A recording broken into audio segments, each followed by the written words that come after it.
नमस्कार दोस्तों, स्वागत है आपका आपके अपने यूट्यूब चैनल मनप स्टोरीज में। दोस्तों, ये एक नई कहानी है जिसका नाम है हम बने एक दूजे के लिए। तो दोस्तों, काफ़ी इंटरेस्टिंग कहानी है, ज़रूर पढ़िएगा और कहानी कैसी लगी कमेंट करके ज़रूर बताइएगा। तो चलिए दोस्तों, कहानी की शुरुआत करते हैं। रौनक आज ऑफिस से जल्दी घर आ गई। उसका पूरा सिर दर्द से फटा जा रहा था। किसी तरह अपने फ्लैट में पहुंचकर उसने दरवाज़ा खोला और बिस्तर पर औंधे मुंह गिर गई। रौनक एक लगभग 25 वर्ष की भरे पूरे शरीर वाली लड़की थी। गोरा रंग, बड़ी बड़ी कजरारी आंखें और होठ होठ तो जैसे गुलाब की पंखुड़ियां। वह काफ़ी अट्रैक्टिव थी और साथ ही एक मल्टीनेशनल कंपनी में एचआर मैनेजर के पद पर कार्यरत थी। रौनक को उसकी कंपनी से अच्छी खासी सैलरी मिलती थी, लेकिन घर का काम फिर ऑफिस का काम, इन सब से रौनक थक कर चूर हो जाती थी। और आजकल ऑडिट चल रहा था तो काम भी बहुत ज़्यादा था। रौनक ने सोच लिया कि आज मृदुल जब घर आएगा तो उससे काम वाली के लिए बात करूंगी। 2 साल पहले रौनक की शादी मृदुल से हुई थी। मृदुल बहुत अच्छे थे। वो रौनक का बहुत ध्यान रखते थे। वो तो मना कर रहे थे कि जॉब मत करो, थोड़ा सा अपने लिए भी समय निकाल लो। लेकिन रौनक घर में अकेले बैठे बैठे बोर हो जाती थी। इस वजह से उसने जिद करके जॉब कर ली। लेकिन अब ये जॉब उसके जान की मुसीबत बन गई थी। थोड़ा आराम करने के बाद रौनक उठी। उसने फटाफट घर का काम निपटाया और फिर अभी बैठी ही थी कि दरवाजे पर दस्तक हुई। रौनक ने जाकर दरवाजा खोला, देखा तो पसीने में तरबतर मृदुल खड़े थे। दरवाजा खोलते ही मृदुल अंदर आया और सीधे सोफे पर जाकर बैठ गया। रौनक पानी लेकर आई और पूछा, क्या हुआ? इतना परेशान क्यों हो और इतने पसीने क्यों आ रहे हैं? मृदुल ने पानी पिया और मुस्कुराकर बोला, वो लिफ्ट बंद थी ना, सीढ़ियाँ चढ़कर आया हूँ, इसलिए थोड़ा पसीना हो गया है। कोई नहीं, कभी कभी सीढ़ियाँ भी चढ़नी चाहिए, हेल्थ ठीक रहता है। क्यों? हाँ, वो तो है, रौनक ने थकी हुई आवाज में कहा। रौनक के माथे पर अपना हाथ रखते हुए मृदुल ने कहा, क्या हुआ रौनक, तुम्हारी तबीयत खराब है क्या? अरे, तुम्हें तो बुखार चढ़ रहा है।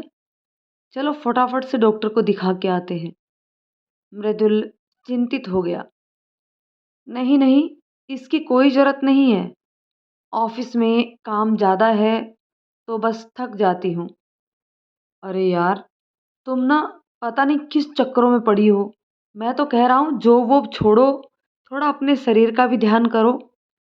मृदुल गुस्सा होते हुए बोला। तो मृदुल, क्या करूँगी अकेले घर में? मैं बोर हो जाऊंगी बैठ के।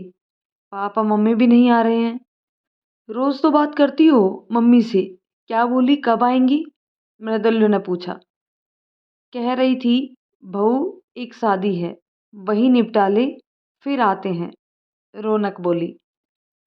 अच्छा चलो कोई बात नहीं, तुम कुछ काम मत करो, अब आराम करो, मैं खाना ऑर्डर कर देता हूँ, आ जाएगा। और एक पैरासीटामोल खा लो, बुखार उतर जाएगा। अब इतनी भी बीमार नहीं हूँ कि खाना भी ना बना पाऊँ। मुझे पता है आपको बाहर के खाने से एसिडिटी हो जाती है। रौनक बोली। हाँ हाँ, तुम कहाँ बीमार हो, तुम तो एकदम परफेक्ट हो। मैं कब कह रहा हूँ तुम बीमार हो?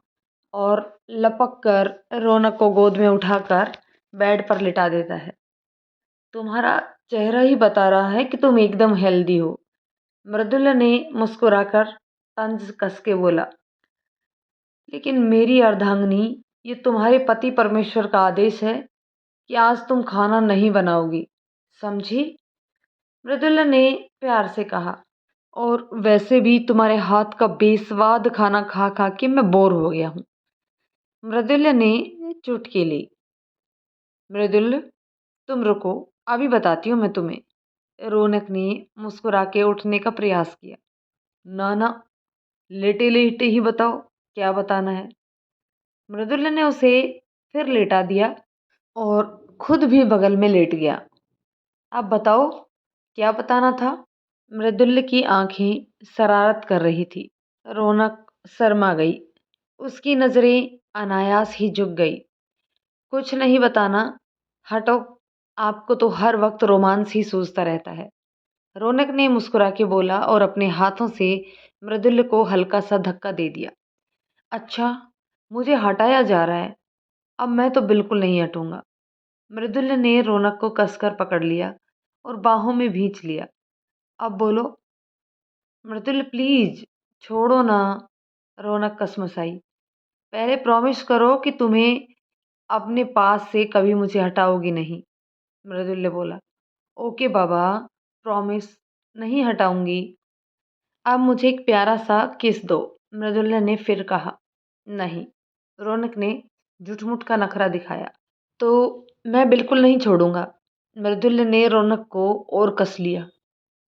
रौनक ने तुरंत ही मृदुल के माथे पर एक किस कर दिया। छी, मैं कोई छोटा बच्चा हूँ जो माथे पे किस किया? ऐसे नहीं, स्पेशल वाली।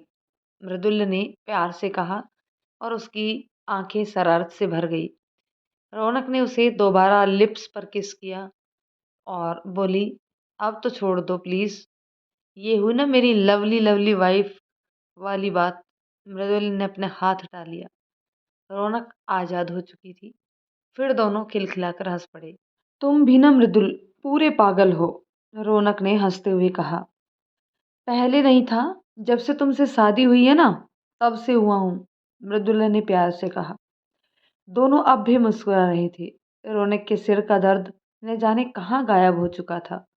अच्छा, जाओ हाथ मुंह धो लो, मैं कॉफी बनाती हूँ। रौनक बोली और मृदुल बिना कुछ कहे बाथरूम में घुस गया। थोड़ी देर बाद रौनक कॉफी और स्नैक्स के साथ हाजिर थी और मृदुल भी चेंज करके लॉन्ज में आ पहुंचा था। दोनों काफ़ी कॉफ़ी पी रहे थे। मृदुल एक बार मम्मी जी से आप बोलो आने के लिए, उनके बिना घर सूना सूना लगता है। रौनक ने कहा। हाँ यार, सच में माँ के बिना अच्छा नहीं लगता। आज ही बात करता हूँ। अच्छा, तुम्हारी तबीयत कैसी है? अचानक से मृदुल ने पूछा। क्यों, कुछ काम था क्या? मैं ठीक हूँ, अब सिर दर्द भी कम है। मैं सोच रहा था अगर आप ठीक हो तो चले कहीं घूम आए, क्योंकि आज आप भी जल्दी आ गई हैं। मृदुल ने कहा। अच्छा जी, क्या बात है, आज तो बड़ा प्यार आ रहा है मुझ पे। रौनक खुशी से चहकते हुए बोली। मृदुल भी रौनक के कंधे पे हाथ रख कर बोला। क्या बताएं, हम तो इसी प्यारी सी सूरत पर मर मिटे हैं। अब इसको प्यार नहीं करेंगे तो किसे करेंगे? धत पागल। रौनक शर्मा गई और मृदुल का हाथ हटाकर अंदर भागी। मृदुल पीछे से चिल्लाया। जल्दी रेडी होना और ज्यादा मत तैयार होना, नहीं तो नजर लग जाएगी किसी की। उसके होठों पर मुस्कुराहट थी। अभी आई, अंदर से आवाज आई। मृदुल तैयार होकर सोफे पर बैठकर मोबाइल में कुछ अपडेट देखने लगा। करीब आधे घंटे बाद रौनक तैयार होकर बाहर निकली। उसने गुलाबी रंग की सुंदर सी ड्रेस पहन रखी थी और हल्का सा मेकअप। बाल ऊपर से बंधे और नीचे से खुले थे। होठों पर गुलाबी रंग की हल्की सी लिपस्टिक थी। वह बहुत ही खूबसूरत लग रही थी। मृदुल उसे देखते ही सोफे पर लुढ़क गया और आंखें बंद कर ली। क्या हुआ मृदुल? वह घबरा के मृदुल के पास आई और जल्दी से बोली। अब अगर इतनी खूबसूरत लगोगी तो कोई भी देखते ही बेहोश हो ही जाएगा। मृदुल ने शरारत से सिर्फ एक आंख खोली और मुस्कुरा के बोला। तुम ना मृदुल बहुत शरारती हो गए हो, सच में डरा दिया मुझे। रौनक ने गुस्से से मृदुल को बोला। मृदुल ने प्यार से उसे बगल में कोहनी में भर लिया और बोला। चलें अब बेगम साहिबा। जी बादशाह सलामत। रौनक ने भी उसी अंदाज में जवाब दिया और मृदुल ने भी गाड़ी की चाबी ली और दोनों बाहर निकल गए। दोनों बहुत दिनों बाद बाहर घूमने निकले थे, इसीलिए खूब मस्ती कर रहे थे। मृदुल रौनक को लेकर एक मॉल में पहुंचा। उन्होंने शॉपिंग की, फिर रेस्टोरेंट में खाना खाया। आज बहुत दिनों बाद दोनों इस तरह टाइम स्पेंड कर रहे थे। वो दोनों एक जगह आइसक्रीम खाने के लिए रुके। तभी रौनक की नज़र एक लड़के पर पड़ी। वह लड़का देखने में तो बहुत ही सुंदर था, लेकिन पता नहीं क्यों उसके चेहरे पर उदासी सी तैर रही थी और उस पर उसके कपड़े ऐसे लग रहे थे कि किसी सस्ते से बाजार से खरीदे हों और कब से धुले ही नहीं हों। वह एक पेड़ के नीचे बैठा था, हाथ-पैर एकदम काले पड़े हुए थे। रौनक ने देखा और बुरा सा मुँह बना के दूसरी ओर देखने लगी। तभी मृदुल की नज़र भी उस लड़के पर पड़ गई। वह चौंक गया और उसने रौनक की तरफ देखा। रौनक अभी भी दूसरी तरफ ही देख रही थी। उसका चेहरा उदास हो गया, जिसे उसने बहुत ही मुश्किल से छुपा कर रखा था। मृदुल ने रौनक की तरफ देखा और बोला, रौनक चलो अब घर चलते हैं। रौनक ने भी तुरंत हाँ में सर हिला दिया और दोनों बिना कुछ बोले अपनी गाड़ी की तरफ बढ़ गए। मृदुल्य और रौनक अपने घर लौट आए थे। दोनों ने कपड़े चेंज किए और बेड पर लेट गई, पर दोनों पता नहीं क्यों उदास थे। जब से दोनों ने उस लड़के को देखा है, तब से किसी ख्याल में गुम थे। रौनक ने आंखें बंद कर ली, लेकिन नींद उसकी आंखों से कोसों दूर थी। उसकी आंखों के सामने ही 2 साल पहले वह मंजर घूम गया। उस दिन रौनक की शादी थी। रौनक के पिता आर्थिक रूप से बहुत अच्छे नहीं थे, लेकिन उन्होंने किसी भी तरीके से रौनक को पढ़ाया लिखाया था और उसे इस काबिल बनाया कि वो अपने पैरों पर खड़ी हो पाए। रौनक बहुत ही ब्रिलियंट थी और सुंदर तो वो थी ही, इसलिए रौनक की शादी एक बहुत बड़े घर में तय हुई थी। रौनक के पिताजी ने अपनी समस्त जमा पूंजी रौनक की शादी के लिए निकाल ली थी। उसके आगे पीछे और कोई नहीं था सिवाय रौनक के। पूरा घर दुल्हन की तरह सजा हुआ था। रंगीन लाइट और फूलों से पूरा मंडप शादी के लिए तैयार करवाया गया था। पूरा घर रिश्तेदारों से भरा पड़ा था। शहर का मशहूर कैंटर्स खाने पीने का काम देख रहा था। चारों तरफ खुशहाली का माहौल था। रौनक के पिताजी अपनी हिम्मत से ज़्यादा खर्च कर रहे थे। रौनक लाल सुर्ख जोड़े में बहुत ही खूबसूरत लग रही थी। ब्यूटिशियन ने तो उसे बहुत ही सुंदर सजाया था। लाल कलर का जोड़ा जिस पर सुंदर दरजोजी और मोतियों का हैंडवर्क था और मैचिंग ज्वेलरी, हाथ में कोहनी तक भरी चूड़ियाँ और सुंदर सा बालों का डिज़ाइन रौनक का रूप और भी निखर के आ रहा था। बारात आ गई, बारात आ गई, ये शोर सुन रौनक के दिल की धड़कन बढ़ रही थी। रौनक के ससुराल वाले संपन्न थी, ये बात बारातियों में भी दिख रहा था। रौनक का होने वाला हस्बैंड वो भी कुछ कम नहीं था। गोल भरा हुआ चेहरा, सुतवा नाक और उसकी जरी की कढ़ाई वाली शेरवानी, जिसमें बहुत ही करीने से मोती और सितारे गुथे हुए थे और सोने के बटन, कलफदार सुंदर सा टोपी। घोड़े पर बैठा हुआ किसी रियासत का राजकुमार लग रहा था। उसका नाम था कार्तिक। रौनक की सहेलियां दुल्हे को देखकर अनायास ही आहें भरने लगी और रौनक की किस्मत की तारीफ करने लगी। रौनक के दिल में प्यार की उमंगें उठ रही थी। बारात का स्वागत करने के लिए रौनक के पिता आगे आए। सब कुछ खुशी खुशी संपन्न हो गया और तभी कार्तिक के पिताजी दहाड़े, ये शादी नहीं होगी। सभी भौंचक्के रह गए। रौनक के पिताजी भागते हुए आए और पूछने लगे, क्या हुआ सुमति जी, हमसे कोई गलती हो गई है क्या? उनके चेहरे के हाव भाव ऐसे थे जैसे अभी रो देंगे। गलती? अरे आपने हमें किसी को मुंह दिखाने के लायक नहीं छोड़ा। सभी रिश्तेदारों के सामने आपने हमारी बेइज्जती कर दी। कार्तिक के पापा गुस्से से उबल रहे थे। रौनक के पापा ने कहा, समधी जी बताइए हमसे क्या गलती हुई है, मैं अभी ठीक कर दूंगा। उनकी हालत खराब थी। अरे जाओ, क्या आप ठीक कर दोगे? यहाँ ना खाने का कोई खास व्यवस्था है, न रुकने की, और ऊपर से खाना इतना घटिया। कैसी व्यवस्था की है ये आपने?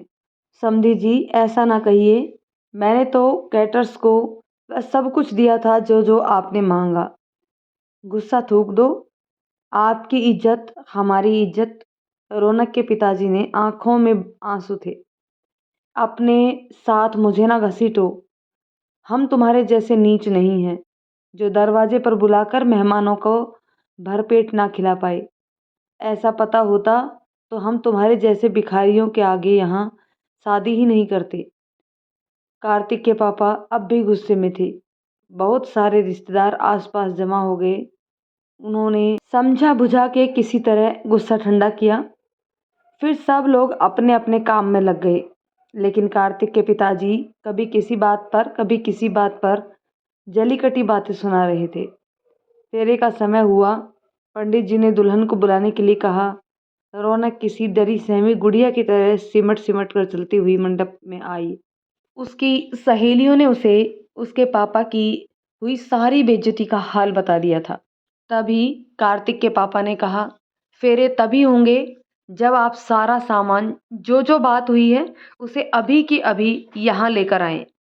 रौनक के पापा ने कहा, जैसा आप कहें, मैं तो देने के लिए ही लाया हूँ।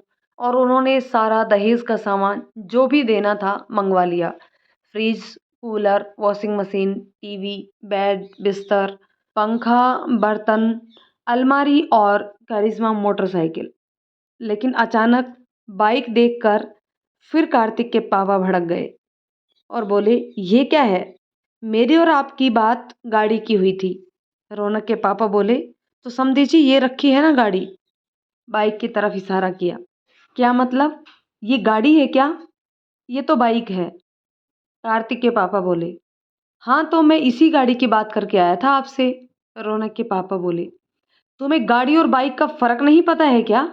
मुझे बेवकूफ समझ रखा है क्या? ये तुम्हारी चालाकी यहाँ नहीं चलेगी। अगर अभी की अभी यहाँ गाड़ी नहीं आई तो मेरे बेटे से आपके बेटे की शादी भूल जाओ।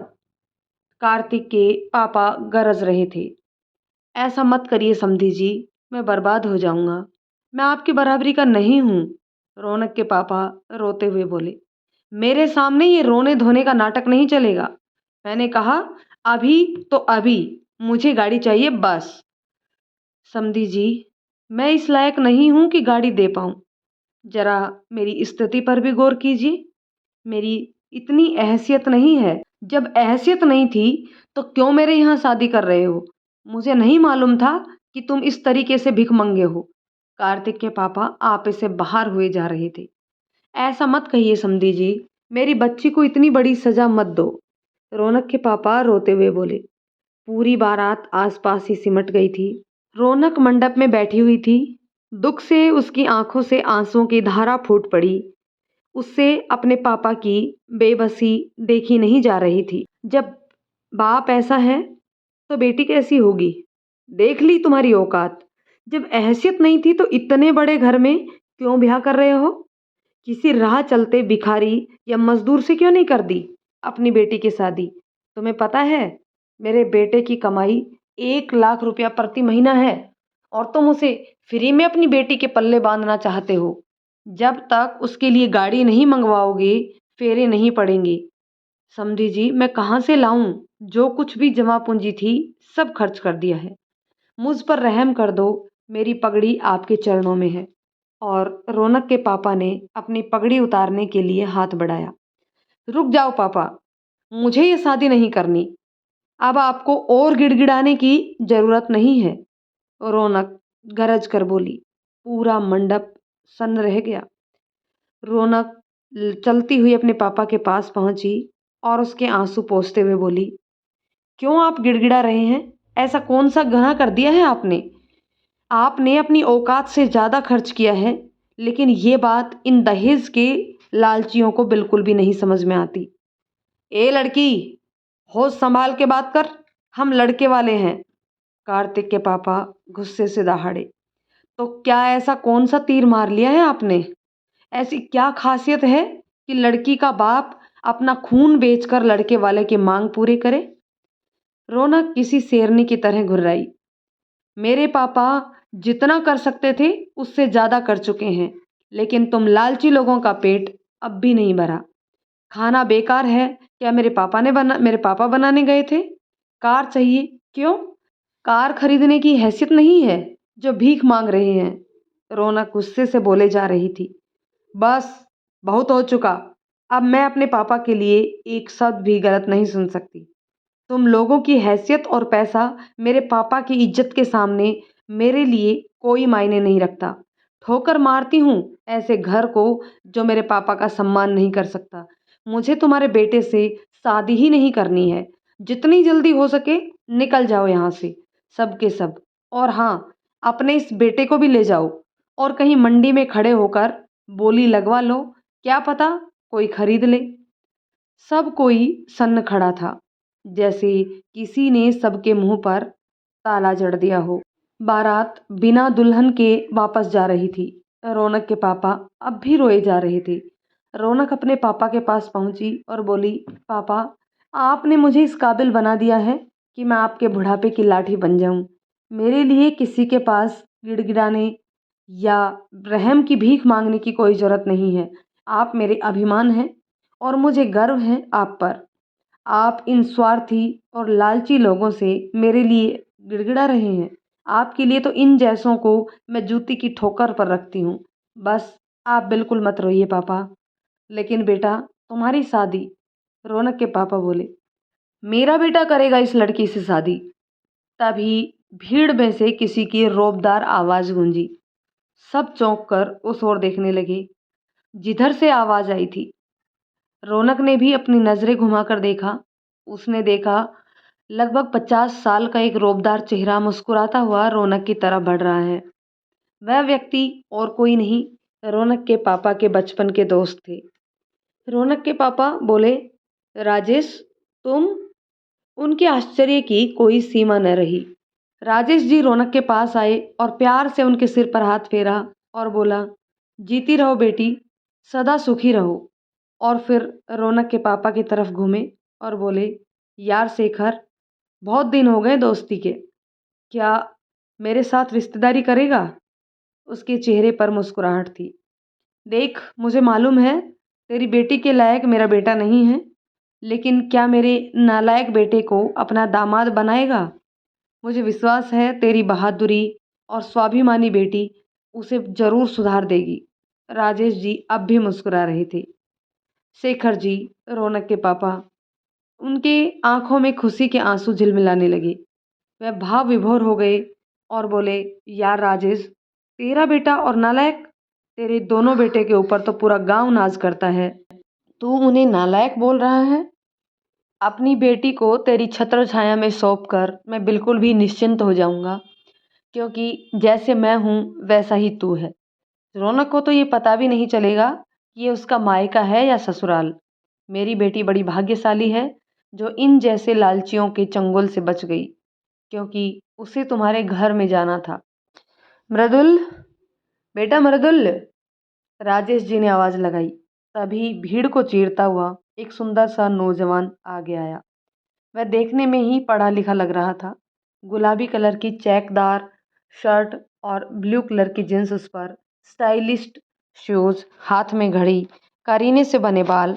कुल मिला के लड़का बहुत ही सुंदर था और आते ही बोला, यस पापा, आपने बुलाया? हाँ बेटे, बुलाया है मैंने। अपने लिए बहू तलाश कर ली है। देख रहे हो वो गुलाब के फूल की तरह सुंदर सी लड़की? उन्होंने हाथ से रौनक की तरफ इशारा किया। वह मेरे दोस्त शेखर की बेटी है। बहुत ही बहादुर और समझदार है। मुझे ऐसा लगता है कि तुम्हारे लिए बेस्ट रहेगी। क्या बोलते हो? मृदुल को पूरी सिचुएशन का पता ही था। उसने नज़र उठा के रौनक की तरफ देखा।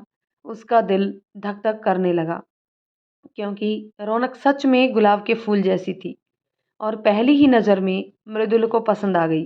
मृदुल ने कहा, पापा, आपने जो मेरे लिए सोचा है मेरा भला जानकर ही सोचा होगा, क्योंकि आप मेरे बुरे के लिए सोच ही नहीं सकते हैं। और रही बात रौनक को पसंद करने की, तो भला कौन उसे पसंद नहीं करेगा। लेकिन लेकिन क्या बेटा? राजेश जी ने पूछा। मैं शादी से पहले 5 मिनट के लिए रौनक से बात करना चाहूँगा, अगर आप लोग अलाउ करें तो। मुझे कोई आपत्ति नहीं है बेटा, शेखर जी ने तपाक से बोला। आखिर में ये तुम्हारी जिंदगी का इतना बड़ा फैसला है, खूब सोच समझ कर इसे लो। Thanks uncle. और पापा आप? मृदुल बोला। Go ahead my son, Rajesh ji मुस्कुराते हुए बोले। थैंक्स पापा। अब रौनक और मृदुल को पांडाल के एक हिस्से में अकेला छोड़ दिया गया। मृदुल ने बात शुरू की। रौनक, मैं जो भी बोलूँगा दिल से बोलूँगा, इसलिए मेरी बात बहुत ध्यान से सुनिएगा प्लीज़। मुझे पता है यहाँ क्या हुआ और मैंने आपकी सारी बातें सुनी हैं। मुझे आपकी बातें और आपका अंदाज़ बहुत पसंद आया, इसलिए जब पापा ने शादी के लिए पूछा, तब मैंने तुरंत ही हाँ कर दिया, क्योंकि मुझे पता है कितना भी ढूँढ लूँ, आपसे आपकी जैसी अच्छी लड़की मिलना मुश्किल है। और हाँ, मैं आप पर कोई एहसान नहीं कर रहा। अगर आपने मुझे हाँ बोल दिया, तो ये मेरी खुशकिस्मती होगी जो आप मुझे मिल जाएँगी, क्योंकि पहली ही नज़र में आप मुझे भा गई थी। अब आप बताइए, क्या मैं आपको पसंद हूँ? आप मेरे साथ ज़िंदगी बिताना पसंद करोगी? कोई टेंशन मत लेना, सोच समझ कर जवाब देना, क्योंकि मैं जानता हूँ सडनली किसी के साथ ऐसी सिचुएशन आ जाए तो ये सवाल मुश्किल हो जाता है। फिर भी मुझे आपकी राय जानना बहुत ज़रूरी है। रौनक अब तक मृदुल की बातें सुनकर खामोश खड़ी थी। वह बोली, सच बोलूं मृदुल जी, अगर आप मुझे इस तरह से लाकर मुझसे ना पूछते तो शायद मैं इनकार कर देती। लेकिन आपके इस तरह मेरी सहमति पूछना, इससे ये साबित होता है कि आप दूसरों का को कितना सम्मान देते हैं और किसी की सहमति के बिना आप उसका फ़ायदा नहीं उठाएंगी। रही बात शादी की, तो मुझे आपसे शादी करने में कोई आपत्ति नहीं है। तो मेरी तरफ से हाँ है। थैंक्स रौनक जी, मुझ पर भरोसा करने के लिए। मैं आपसे वादा करता हूँ कि कभी भी आपकी आंखों में आंसू नहीं आने दूंगा। जी, थैंक्स तो मुझे आपको बोलना चाहिए, जो आपने हमें इस सिचुएशन से निकाला है। रौनक जी, हमने ऐसा कुछ भी नहीं किया जिससे थैंक्स बोला जाए। रही बात आपसे शादी की, तो उसमें भी हम फ़ायदे में रहे, क्योंकि कोई गधा ही आपसे शादी को मना करेगा और वो गधा मैं तो बिल्कुल भी नहीं हूँ। दोनों मुस्कुराने लगे। चलो, अब बाहर सब हमारा इंतज़ार कर रहे होंगे। जी, चलिए, रौनक ने उठते हुए कहा। दोनों के दिलों के किसी कोने में एक दूसरे के लिए प्यार के अंकुर पड़ गए थे। बस उसे रोज़ थोड़ा-थोड़ा सींचना था, जिससे ये इतना बड़ा हो जाए कि कोई भी ना तोड़ पाए। रौनक और मृदुल दोनों बाहर आए। दोनों ने हामी भर दी और बंद हुई शहनाई फिर से बजने लगी। पांडाल की रौनक वापस लौट आई थी। मृदुल के पिताजी ने कहा, पंडित जी, अभी शुभ मुहूर्त में आप विवाह करवा दो, बाकी हम घर पहुंचकर धूमधाम से दोबारा शादी कर देंगे। पंडित जी मंत्र पढ़ने लगे और शादी की रस्में की जाने लगी। शादी संपन्न हुई। यह सुनकर सबकी जान में जान आई। मृदुल और रौनक सबसे पहले शेखर जी के कदमों में आशीर्वाद के लिए झुके। शेखर जी खुशी और गम से फफक फफक कर रो पड़े और दोनों को उठाकर अपने सीने से लगा लिया। खुशी इस बात की थी कि इतनी मुश्किलों के बाद भी उनकी बेटी का विवाह हो गया था, वो भी ऐसे अच्छे लड़के और ऐसे अच्छे घर में जिसे वो बचपन से जानते पहचानते थे। और गम इस बात का कि अब उनकी लाडली गुड़िया उनकी नहीं रही, पराई हो गई।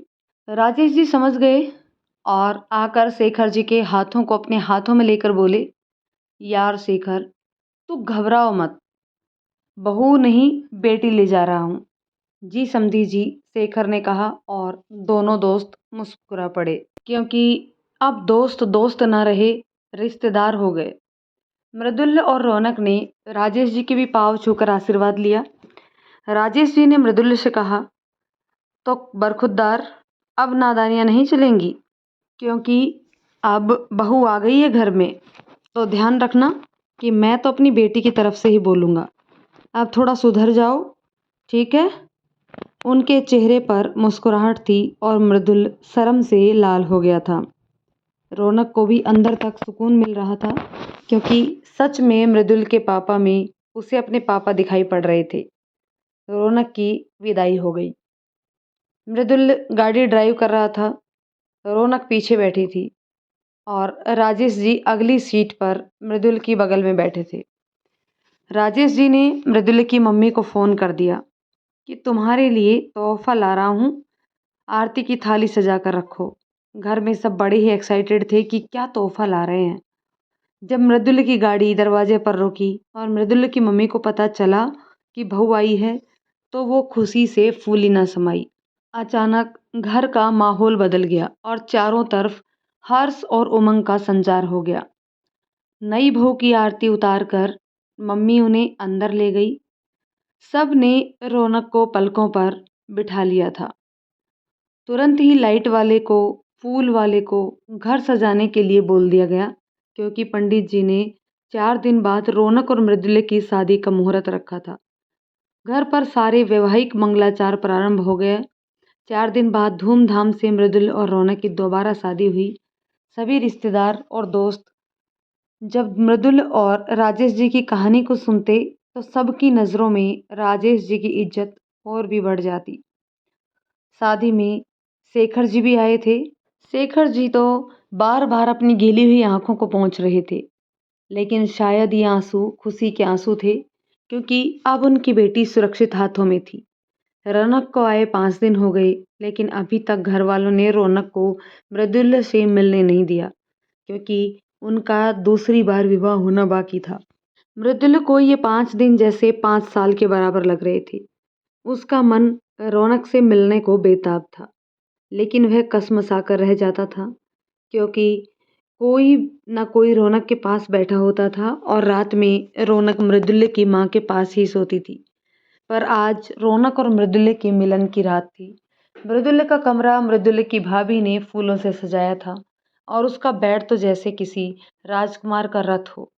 पूरा का पूरा गुलाब की पंखुड़ियों और सफ़ेद बेला के फूलों से पूरा कमरा भरा था। कमरे के एक कोने में म्यूजिक सिस्टम हल्के हल्के प्यार भरे नगमे गुनगुनाए जा रहा था और रौनक बेड के बीचों बीच छुई में मुई सी सिमटी बैठी हुई थी। उसके दिल की धड़कन अनायास ही बढ़ी हुई थी और शरीर में अलग ही रोमांच का संचार हुआ था। वह बड़ी बेसब्री से मृदुल्य का इंतजार कर रही थी और बार बार घड़ी की ओर देख फिर दरवाजे की ओर देख रही थी। अचानक से दरवाज़ा खुला। मृदुल्य मेहरून रंग की शेरवानी पहने अंदर आते दिखाई दिए। रौनक के दिल की धड़कनें और बढ़ गई। वो पहले से ही सिमटी बैठी थी, उससे और भी ज़्यादा सिमट गई। आज मृदुल्य की और रौनक के जीवन की वो अनमोल रात थी, जिसके रोमांच का इंतज़ार हर नवविवाहित जोड़े को होता है और जिसकी मीठी यादें हमेशा पति पत्नी के दिलों में अपार आनंद और रोमांच की अनुभूति कराता है, चाहे उनकी शादी को कितने भी वर्ष क्यों न बीत जाएं। रौनक लाल सुर्ख जोड़े में फूलों से सजी बेड पर किसी नाजुक गुड़िया की तरह छुई मुई सी सिमटी बैठी थी। उसके दिल की धड़कन बढ़ी हुई थी। मृदुल अंदर आया और उसने दरवाजे को बंद किया और सीधा रौनक की तरफ बढ़ा। रौनक को मृदुल के पैरों की आवाज़ अपने पास आती एकदम साफ सुनाई दी। मृदुल्य रौनक के पास आकर बैठ गया। उसके भी दिल की धड़कनें आज कुछ ज़्यादा तेज धड़क रही थी। शायद दोनों का एक सा हाल था। दोनों चुपचाप थे। शायद बात कहाँ से शुरू करें, यही सोच रहे थे। रौनक, मृदुल्य ने धीरे से पुकारा। जी, रौनक बोली। चेंज कर लो, इतने भारी कपड़ों में कब तक बैठी रहोगी? मृदुल्य ने प्यार से कहा। जी, अभी करती हूँ, आपका ही इंतजार कर रही थी। अच्छा, क्यों? मृदुल्य ने मुस्कुरा के पूछा। रौनक शर्मा गई और बोली, बस ऐसे ही। अच्छा जी, तो जरा हमें भी अपनी सुंदर और प्यारी पत्नी का सुंदर सा रूप निहार ले। और उसने रौनक के घूंघट की तरफ हाथ बढ़ाया। रुको जी, कहते हैं कि पत्नी का चेहरा पहली बार देखो तो कुछ देना चाहिए। रौनक ने प्यार से कहा। मैंने तो अपना दिल पहले ही किसी मासूम और प्यारी सी लड़की के नाम कर दिया है, जो अब मेरी ज़िंदगी में बाहर बनकर आ गई है।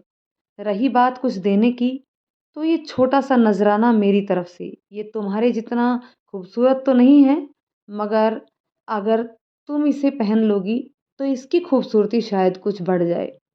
यह कहते हुए मृदुल्य ने जेब से एक छोटा सा बॉक्स निकाला, जिसमें एक अंगूठी थी। बहुत ही प्यारा बॉक्स खोलते ही बीच में पड़ा छोटा सा हीरे का नग, उसकी रोशनी चारों तरफ झिलमिलाने लगी। रौनक ने अपनी उंगली आगे कर दी। मृदुल्य ने अंगूठी पहनाई और रौनक की उंगलियों को पकड़कर रौनक का हाथ चूम लिया। रौनक ने अपना घूंघट ऊपर कर दिया और बोली, आप तो बड़े चीटर हैं। आपने बिना इजाज़त मेरा हाथ क्यों चूम लिया? अब रौनक के चेहरे पर एक प्यारी सी शरारती स्माइल थी। क्या करूं, इतना नाजुक और नरम हाथ देखकर दिल बेईमान हो गया। और दिल ने कहा चूम ले, तो मैंने चूम लिया। मृदुल्य बोला। मृदुल्य जी, दिल को समझाइए, क्योंकि अगर दिल ने किसी और को भी ऐसे ही देख कर चूमने की जिद की तो मैं क्या करूंगी? जिसकी इतनी प्यारी और मासूम पत्नी हो, वो क्यों जाएगा किसी और को चूमने? उसे अपने से ही फुर्सत नहीं मिलेगी। मैं तो दिन रात बस तुम्हें देखूं तब भी जी नहीं भरेगा। आज से काम धंधा सब बंद। अब मैं और मेरी पत्नी बस प्यार करेंगे और कुछ नहीं। मृदुल्य बोला, क्या सब आपको बीबी का गुलाम बोलने लगेंगे? तब रौनक ने मुस्कुराते हुए कहा, बोलने दो, आई डोंट केयर। मृदुल्य ने यह कहते हुए रौनक की गोदी में अपना सिर रख दिया और लेट गया। सच में रौनक, मेरी किस्मत थी जो तुम मुझे मिल गई, क्योंकि तुम जैसी पत्नी किस्मत वालों को ही मिलती है, जो सुंदर हो, पढ़ी लिखी हो, सुशील हो और स्वाभिमानी भी हो। और मेरी भी मृदुल, कि मुझे तुम मिल गए, पापा जी मिल गए। इन 5 दिनों में मुझे कभी ऐसा नहीं लगा कि ये मेरा ससुराल है। मम्मी जी तो मुझे अपनी बेटी जैसे थपकी देकर सुला रही थी। कह रही थी कि बेटा, मेरे 2 बेटे हैं, बेटी नहीं है। अब तू भी आ गई है तो मेरी बेटियों की कमी पूरी हो गई। रौनक के आंखों से आंसू की 2 बूंद लुढ़क कर उसके गोरे गोरे गालों का चुंबन करने लगे। अरे, ये क्या है? अब तक बहुत रो लिए तुमने। अब मेरे होते हुए तुम्हारी आंखों में एक भी आंसू नहीं आने दूंगा। मृदुल आंसू पोंछते हुए बोला। भगवान जो करता है अच्छा ही करता है मृदुल। अब देखो, जो हुआ अच्छा हुआ, नहीं तो मैं कहाँ होती और तुम कहाँ होते। रौनक बोली। और मैं अपनी इस नई नवेली प्यारी सी गोरी सी लवली सी नाजुक सी मासूम सी नरम सी होठ सी सेक्सी सी बीवी की गोद में ना पड़ा होता। मृदुल एक सांस में सब बोल गया। रौनक खिलखिला के हंस पड़ी और बोली, आप भी ना पूरे पागल हो। मृदुल्य ने कहा, अच्छा, मैं पागल हूँ? अभी बताता हूँ एक पागल क्या कर सकता है। और अचानक उठकर बैठ गया और सीधा रौनक को बाहों में भर लिया। रौनक उसके लिए तैयार नहीं थी और बेड पर पीछे लुढ़क गई और उसके ऊपर मृदुल्य भी लुढ़क गया। मृदुल, प्लीज छोड़ दो ना। बिल्कुल नहीं। मैं पागल हूं ना, तो अब ये पागल पागलों वाली हरकत करेगा, अपनी लवली सी बीबी से प्यार करेगा। अच्छा, sorry, you are genius. Okay, आप छोड़ दो, चेंज तो करने दो, पहले कंपनसेशन दो। जो पागल बोला है, मृदुल्य प्यार से बोला। उसकी आंखों में शरारत थी। क्या चाहिए? रौनक ने पूछा। किस? मृदुल्य बोला। नहीं, मुझे शर्म आ रही है। रौनक की सच में लज्जा से नजर झुक गई थी। तो मैं नहीं छोड़ूंगा, मृदुल्य ने कहा। वह अभी भी रौनक के ऊपर लेटा हुआ था। अच्छा, पहले आंखें बंद करो, रौनक ने कहा। मृदुल्य ने आंखें बंद कर ली और अपने जीवन के प्रथम किस की प्रतीक्षा करने लगा, जो उसकी प्यारी बीबी उसे करने वाली थी। मृदुल्य का बंधन थोड़ा सा ढीला हुआ और रौनक ने तुरंत मृदुल्य को अपने ऊपर से बगल कर दिया और तुरंत उठ खड़ी हुई।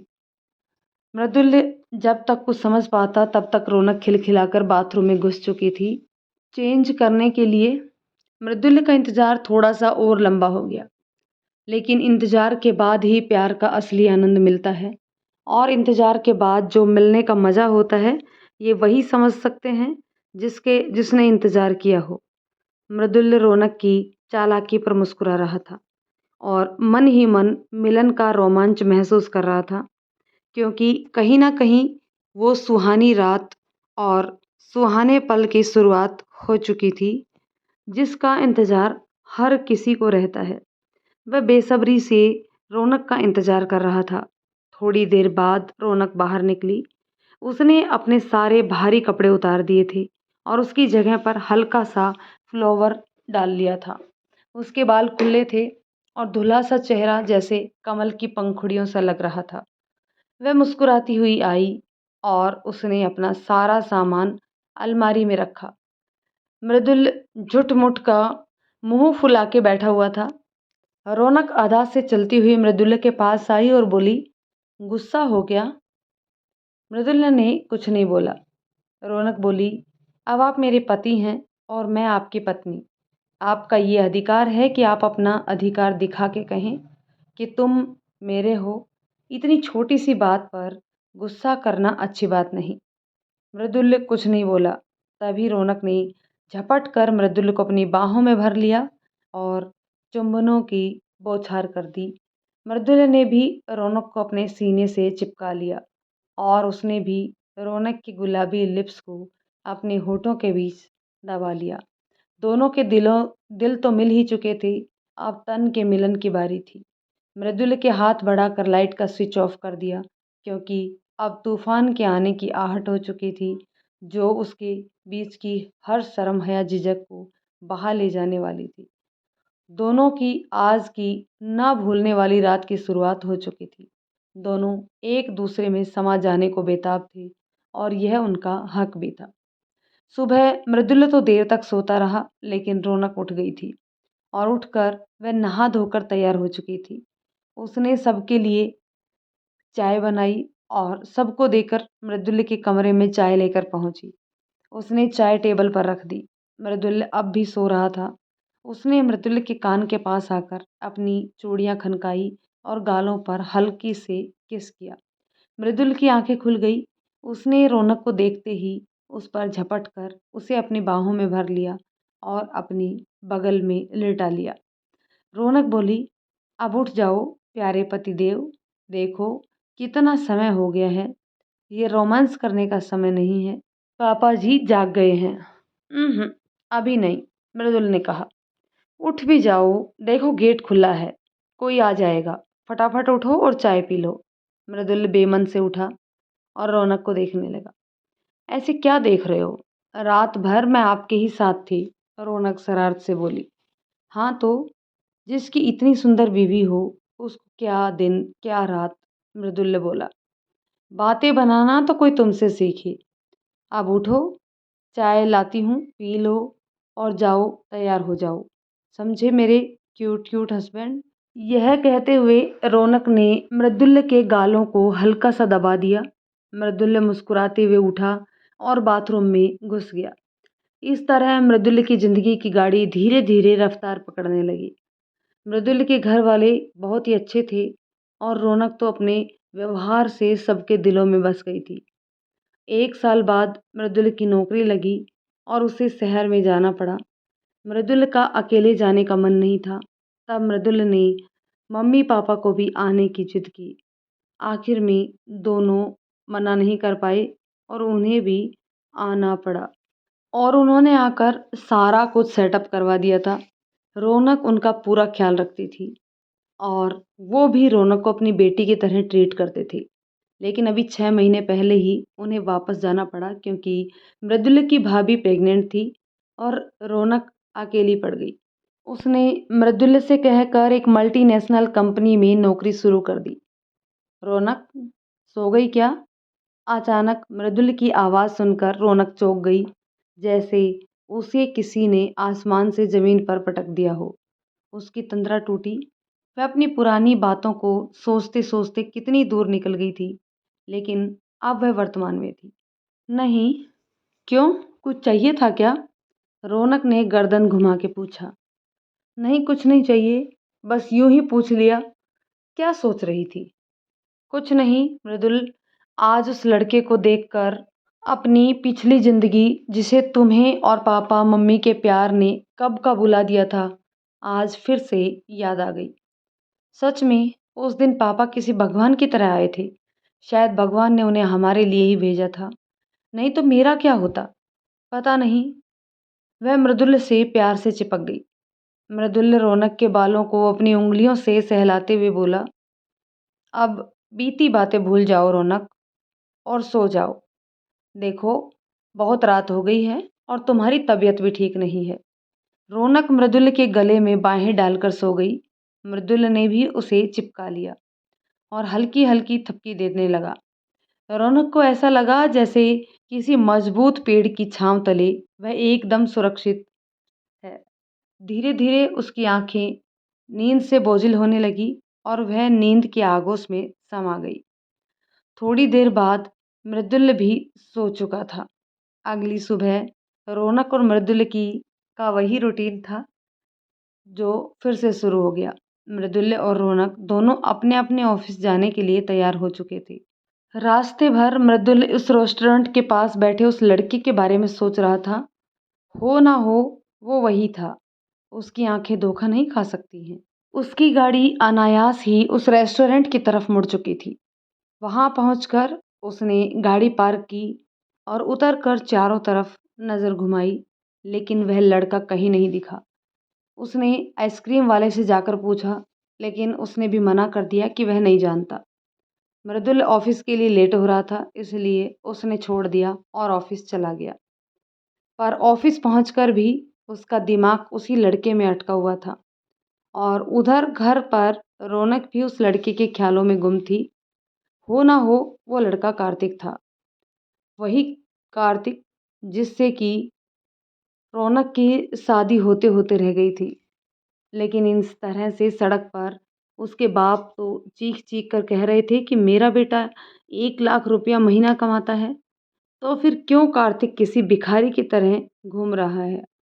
रौनक का दिमाग ना चाहते हुए बार बार कार्तिक की तरफ घूम रहा था। वह ऑफिस पहुंची, लेकिन आज उसका मन बिल्कुल नहीं लग रहा था। उसका दिमाग कहीं गुम था। उसने अपने सिर को झटका दिया और सारे ख्यालों से बाहर फेंक दिया। फिर अपने काम में जुट गई। लंच टाइम में उसने मम्मी को कॉल किया और बोली, मम्मी नमस्ते। नमस्ते बेटा, कैसी हो? ठीक हूँ मम्मी, रौनक बोली। मम्मी, क्या हुआ? ठीक तो नहीं लग रही हो। मृदुल ने कुछ कहा क्या? रौनक, नहीं मम्मी, उन्होंने कुछ नहीं कहा, हल्की सी तबीयत खराब है बस। मम्मी, तो बेटा ध्यान रखो ना अपना, तुम बिल्कुल भी केयर नहीं करती हो अपनी। रौनक, रखती तो हूँ मम्मी, बस आप आ जाओ, आपके बिना कुछ अच्छा नहीं लगता, या मुझे भी बुला लो प्लीज़ मम्मी, रौनक ने रिक्वेस्ट की। अच्छा ठीक है, मैं तुम्हारे पापा से आज ही बात करती हूँ। ओके, तुम घबराओ मत, कोशिश करूँगी जल्दी ही आ जाऊँ।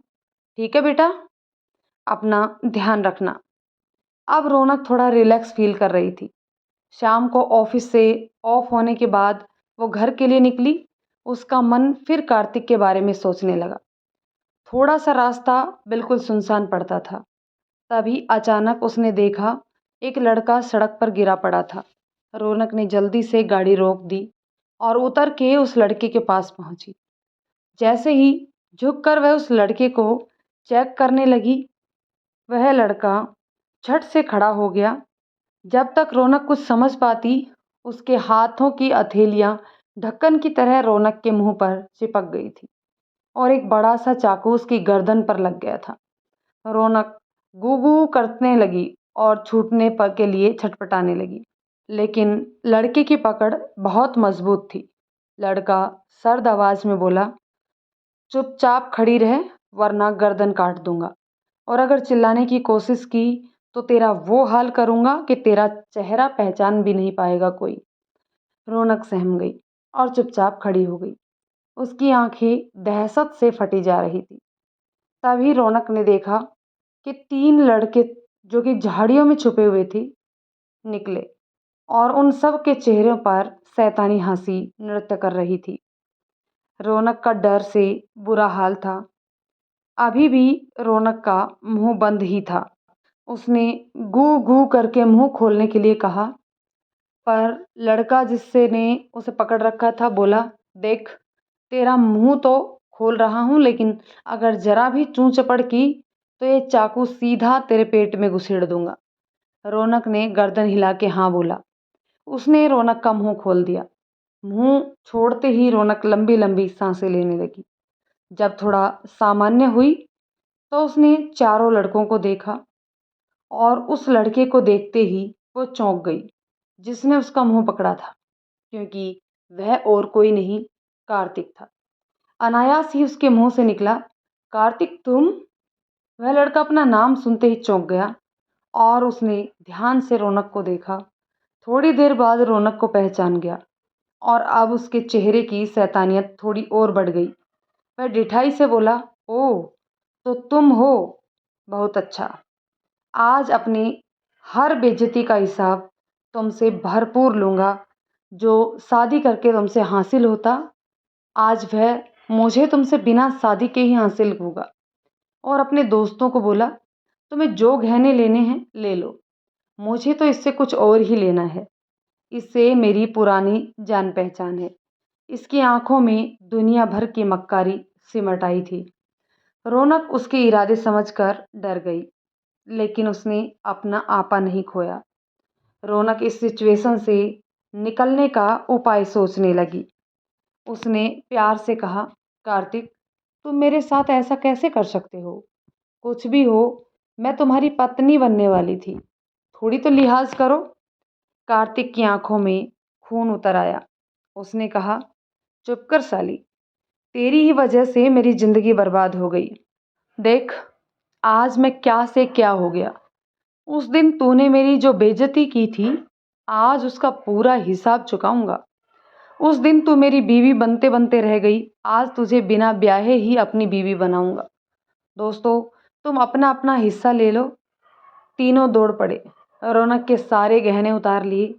रौनक रोती रही, गिड़गिड़ाती रही, लेकिन किसी को कोई फर्क नहीं पड़ा। जबरदस्ती उसके सारे गहने उतारे जा चुके थे। अब तुम लोग जाओ। तभी अचानक से एक गाड़ी आती हुई दिखी। कार्तिक ने झट से चाकू रौनक के पेट में लगा दिया और मुंह बंद करके रोड से किनारे ले जाने लगा। रौनक छटपटाने लगी। कार्तिक के दोनों साथी रौनक को जबरदस्ती उठाकर किनारे ले गए। अब रौनक सड़क से बिल्कुल भी नजर नहीं आ रही थी। कार्तिक उसके पास आ गया और बोला, क्यों रानी, आज तेरा ये बिन ब्याह पति तुझसे मिला है, तू खुश नहीं हुई हो? आ जाओ, आज तुझे जन्नत की सैर करवाता हूँ। रौनक ने कहा, देखो कार्तिक, तुम जानते हो कि मैंने जो भी किया वो क्यों किया। अब मैं शादीशुदा हूँ, प्लीज़ मुझ पर रहम करो और छोड़ दो। तुझे छोड़ दूँ? अरे, तुम्हारी वजह से आज भी मेरे दोस्त मजाक उड़ाते हैं। तुम्हारी वजह से आज तक मेरी शादी नहीं हुई। तुम्हारे ही घमंड की वजह से उस दिन मेरी शादी नहीं हो पाई और मैं तुझे छोड़ दूँ? आज अपनी इस बेइज्जती का बदला मैं ज़रूर लूँगा। आज तुझे रोंद के तेरे नाजुक नरम नाजुक होठों का रस पीऊँगा और तेरी इस मदमस्त जवानी को निचोड़ूँगा। तब जाकर मेरे कलेजे को ठंडक मिलेगी। तब तुझे पता चलेगा कि किसी मर्द की बेइज्जती का क्या अंजाम होता है। कार्तिक की आंखों में नफरत की ज्वाला धधक रही थी। अब रौनक का सब्र जवाब दे गया। उसने कहा, भगवान का लाख लाख शुक्र है, तेरे जैसे घटिया, गंदे और नीच आदमी से मेरी शादी नहीं हुई। तेरा यही असली चेहरा है। तू बहुत बड़ा मर्द बनता है ना, किसी अकेली लड़की को इस तरीके से धोखे से पकड़कर अपने आप को मर्द कहलाता है। तू है तेरी मर्दानगी पर। आज तक मैं तेरे लिए सोचती थी कि कार्तिक की कोई गलती नहीं थी, लेकिन बेचारा अपने बाप की लालच की भेंट चढ़ गया। तुम्हारे लिए कहीं ना कहीं मुझे बुरा लगता था, लेकिन आज सब गलतफहमियां दूर हो गई। अब मुझे कोई ग्लानि नहीं है। जो मैंने उस दिन किया, चटाक, कार्तिक ने गुस्से से एक जोर का चाटा रौनक को जड़ दिया। साली बहुत बोलती है, आज तेरी सारी बोलती बंद कर दूंगा। आज तेरा वो हाल करूंगा कि तू किसी को मुंह दिखाने के लायक नहीं रहेगी। यह कहकर कार्तिक रौनक के पास आया और जबरदस्ती उसके दुपट्टे को खींचने लगा। रौनक ने उसे धक्का दिया, लेकिन उसने रौनक को कसकर पकड़ रखा था। उसने जबरदस्ती रौनक के कपड़ों को खींचना शुरू कर दिया और बहुत ही अश्लील शब्दों का प्रयोग करने लगा। रौनक छूटने का असफल प्रयास करने लगी। जब कार्तिक रौनक के कपड़े उतारने में नाकामयाब रहा तो उसने रौनक के कपड़ों को पकड़कर फाड़ दिया। रौनक अर्धनग्न हो गई, उसके अंतर्वस्त्र दिखाई देने लगे। तभी रौनक ने अचानक अपना दाहिना पैर चला दिया, जो जाकर कार्तिक के प्राइवेट पार्ट्स पर लगा। कार्तिक दर्द के मारे चीख पड़ा और दर्द की वजह से वहीं बैठ गया। उसे असह्य पीड़ा हो रही थी। रौनक ने उसे धक्का दिया और सरपट सड़क की तरफ दौड़ पड़ी। वहां पर उसकी गाड़ी नहीं थी। शायद कार्तिक के साथी गाड़ी को भी ले गए थे। उसको कुछ नहीं सूझा और उसने जिधर उसका ऑफिस था उधर ही भागना शुरू कर दिया। कार्तिक को जब थोड़ा दर्द से राहत मिली तो वह उठा और उसने देखा रौनक भाग रही थी। वह जल्दी से पीछे लपका, लेकिन दर्द से उससे चला नहीं जा रहा था। वह धीरे धीरे रौनक के पीछे भागा। रौनक अपनी पूरी ताकत से भाग रही थी। उसे यह भी होश नहीं था कि उसके कपड़े फटे हुए हैं और वह सिर्फ अपने अंतर वस्त्रों में भाग रही है। वह इस समय इस जगह से बहुत दूर पहुंच जाना चाहती थी बस।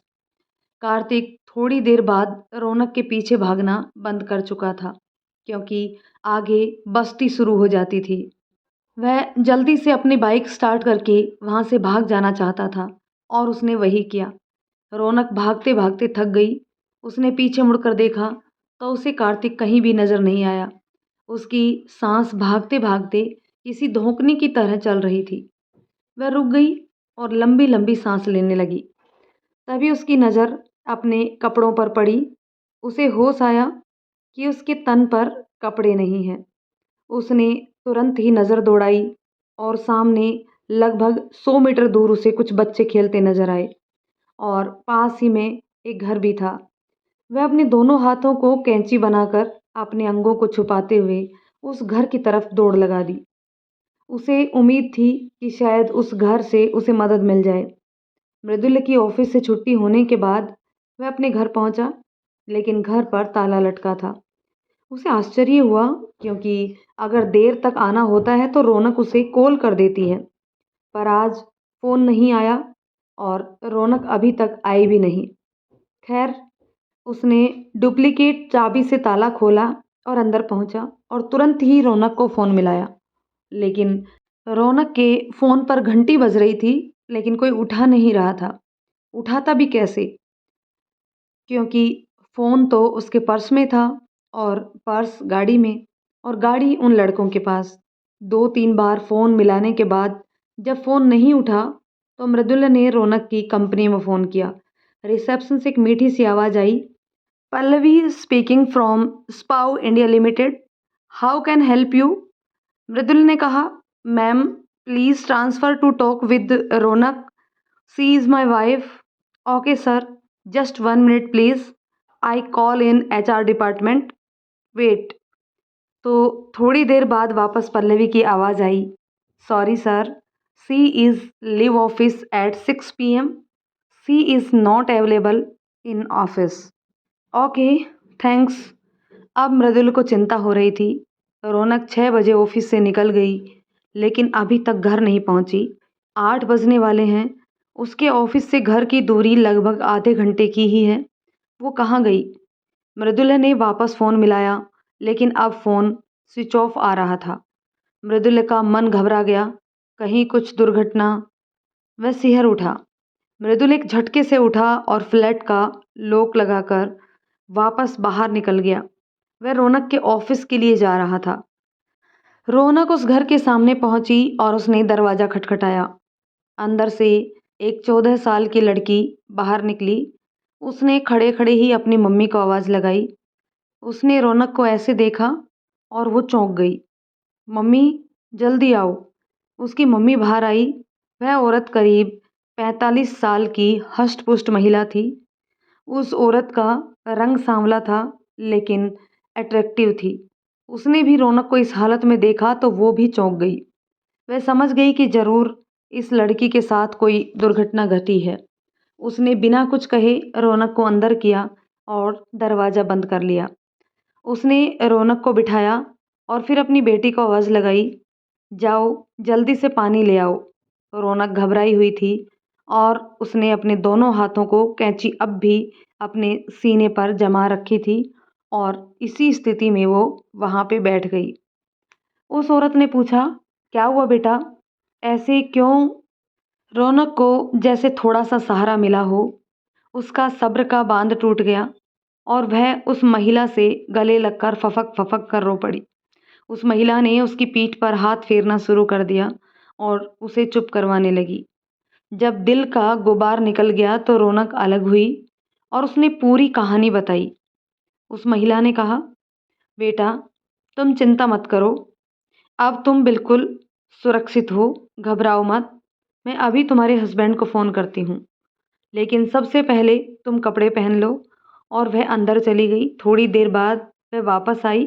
उसके हाथ में एक सलवार कमीज़ था जो शायद उसकी बेटी का था। रौनक ने बिना कुछ कहे वो कपड़े पहन लिए। वो कपड़े उसके टाइट थे, लेकिन कुछ ना होने से यही भला। रौनक अब थोड़ी संयमित सी हुई और उसने हाथ जोड़कर कहा, आंटी, मैं आपका यह एहसान जीवन भर नहीं भूलूंगी। अगर आपके पास फ़ोन है तो प्लीज़ मेरे हस्बैंड को फ़ोन कर दें, वो परेशान होंगे। उस महिला ने फ़ोन निकाला और रौनक को दे दिया। रौनक ने मृदुल को फ़ोन मिलाया। हेलो मृदुल। रौनक, तुम कहाँ हो? मैं कब से परेशान हो रहा हूँ। मृदुल परेशान था। मृदुल, तुम जल्दी से यहाँ आ जाओ। उसने उस जगह का पता बताया जहाँ पर वह थी। रौनक की आंखों से आंसू निकल पड़े और उसकी आवाज़ भर्रा गई। क्या हुआ? सब ठीक तो है ना? रौनक, तुम रो क्यों रही हो? मृदुल ने रौनक की आवाज़ सुनकर घबरा गया। बाद में बताऊंगी मृदुल, अभी तुम आ जाओ, बस जल्दी से। बस 5 मिनट में आया, घबराओ मत। अगले 5 मिनट रौनक के लिए 5 घंटे के बराबर लग रहे थे। 5 मिनट में मृदुल रौनक की बताई जगह पर पहुंच चुका था। रौनक बाहर ही खड़ी थी। मृदुल को देखते ही रौनक दौड़कर मृदुल के पास पहुंची और मृदुल से लिपट कर फूट फूट कर रोने लगी। मृदुल को कुछ भी समझ में नहीं आ रहा था। वह रौनक को बड़े प्यार से चुप करवाने लगा। रौनक बड़ी डरी हुई थी। अब तक जो उसने साहस जुटाकर इतना कुछ किया था, मृदुल को देखकर उसकी वह हिम्मत अब खत्म हो गई और किसी छोटे बच्चे की तरह सुबक सुबक कर रोते हुए वह मृदुल को कसकर पकड़े हुए थी। जी भर कर रोने के बाद रौनक जब थोड़ा सा सामान्य हुई तो मृदुल ने उसे अपने से अलग किया और रौनक के आंसू पोंछते हुए रोने का कारण पूछा। क्या बात है रौनक, इतनी घबराई हुई क्यों हो? रौनक ने शुरू से अंत तक की सारी कहानी बता दी और फिर से सुबकने लगी। मृदुल के आंखों में खून उतर आया, उसकी मुट्ठियां भिज गई, उसकी धमनियों का रक्त जैसे निचुड़कर उसके चेहरे पर उतर आया हो। उसने रौनक को देखा, वह अब भी रोए जा रही थी और डरी हुई थी। मृदुल ने उसे खींचकर अपनी बाहों में कसकर भर लिया और फिर किसी छोटे बच्चे की तरह उसको प्यार करने लगा और प्यार से उसका सिर सहलाने लगा। रौनक को उसकी सख्त ज़रूरत थी। वह मृदुल के पहलू में आकर ऐसा महसूस कर रही थी जैसे कोई मासूम हिरनी किसी खूंखार भेड़िए के चंगुल से निकलकर अपनी माँ की गोद में आ गई हो। थोड़ी देर बाद मृदुल के समझाने पर रौनक रिलैक्स हुई। तब मृदुल उस महिला के पास पहुंचा और बोला, आंटी, आपका यह एहसान मैं जीवन भर याद रखूंगा। उसकी आंखों में कृतज्ञता के भाव थे। महिला ने कहा, बेटा, कोई बात नहीं, ये तो मेरा फर्ज था। बच्ची बहुत घबराई हुई है, उसे घर ले जाओ। मृदुल ने धन्यवाद बोला और दोनों गाड़ी की तरफ बढ़ गए। दोनों सीधा पुलिस स्टेशन पहुंचे और अपने साथ हुई घटना की रिपोर्ट लिखवाई। रौनक का बयान रिकॉर्ड हुआ और फिर सारी जानकारी देकर दोनों वापस अपने घर की तरफ चल पड़े। रौनक बार बार अपने साथ हुई घटना को याद करके सिहर जाती। आज वह बाल बाल बची थी। अगर जरा सी भी देर हो जाती तो उसकी इज्जत, उसकी आबरू एक पागल सन की दरिंदे के सनक के तले रौंदी जा चुकी होती। अगले दिन सुबह उसके फ्लैट के दरवाजे को किसी ने खटखटाया। मृदुल उठ गया तो देखा कि इंस्पेक्टर कुमार खड़े थे। इंस्पेक्टर कुमार की उम्र लगभग 40 वर्ष थी। आंखें बिलोरी और मोटी सी मूछ थी। वह बहुत ही घाघ और काबिल इंस्पेक्टर था। उसने अपने हाथों में एक रजिस्टर पकड़ रखा था। उन्होंने कहा, क्या मैं अंदर आ सकता हूँ? मृदुल्य ने कहा, जरूर जी, जरूर आइए। उसने आते ही अपनी बिलोरी आंखों से पूरे फ्लैट का मुआयना किया। उसकी आंखें हर चीज को बहुत ही बारीकी से देख रही थी और फिर बिना कुछ कहे सोफे पर धंस चुका था। मृदुल ने कहा, सर, चाय पानी कुछ लेंगे? उसने फॉर्मेलिटी अदा की। कुमार ने छूटते ही बोला, जी, पानी लूँगा। मृदुल ने कहा, जी ज़रूर, और फिर पानी लेने चला गया। अंदर से पानी और एक बिस्किट का पैकेट लेकर उसने कुमार के सामने पड़े कांच के टेबल पर रख दिया। कुमार ने बिना कुछ बोले बिस्किट का पैकेट फाड़ा और बिस्किट निकाल कर खाने लगा और फिर पानी पीने के बाद अपने नीचे रखे हुए रजिस्टर को उठाया और बोला, हाँ जी, कहाँ है आपकी वाइफ? उन्हें बुलाइए। मृदुल ने रौनक को आवाज़ दी। रौनक अंदर से बाहर आई। उसका चेहरा डर से पीला पड़ा था और होठ सूखे थे और फिर उसको बुखार भी था। वह आई और मृदुल की बगल में सोफे पर बैठ गई। इंस्पेक्टर कुमार ने रौनक को घूरा, जैसे उसकी आंखें रौनक के चेहरे पर चिपक गई थी। रौनक उन नज़रों का सामना नहीं कर पाई और उसकी नज़र झुक गई। हाँ तो मैम, आप बताइए, आपके साथ घटी घटना। कुछ भी नहीं छुपाना, सब कुछ वैसे ही बताना जैसे हुआ था। कुमार का सर्द स्वर गूंजा। रौनक ने सब कुछ वैसे ही वैसा का वैसा बता दिया। कुमार रह रहकर कुछ अपने रजिस्टर में नोट कर रहे थे। जब रौनक चुप हुई तो कुमार ने कहा, मृदुल्य जी, आप और आपकी वाइफ क्या घटना स्थल पर चल सकते हैं? मृदुल्य ने कहा, जी अभी? हाँ, अभी। तुरंत मुझे मौके का मुआयना करना है।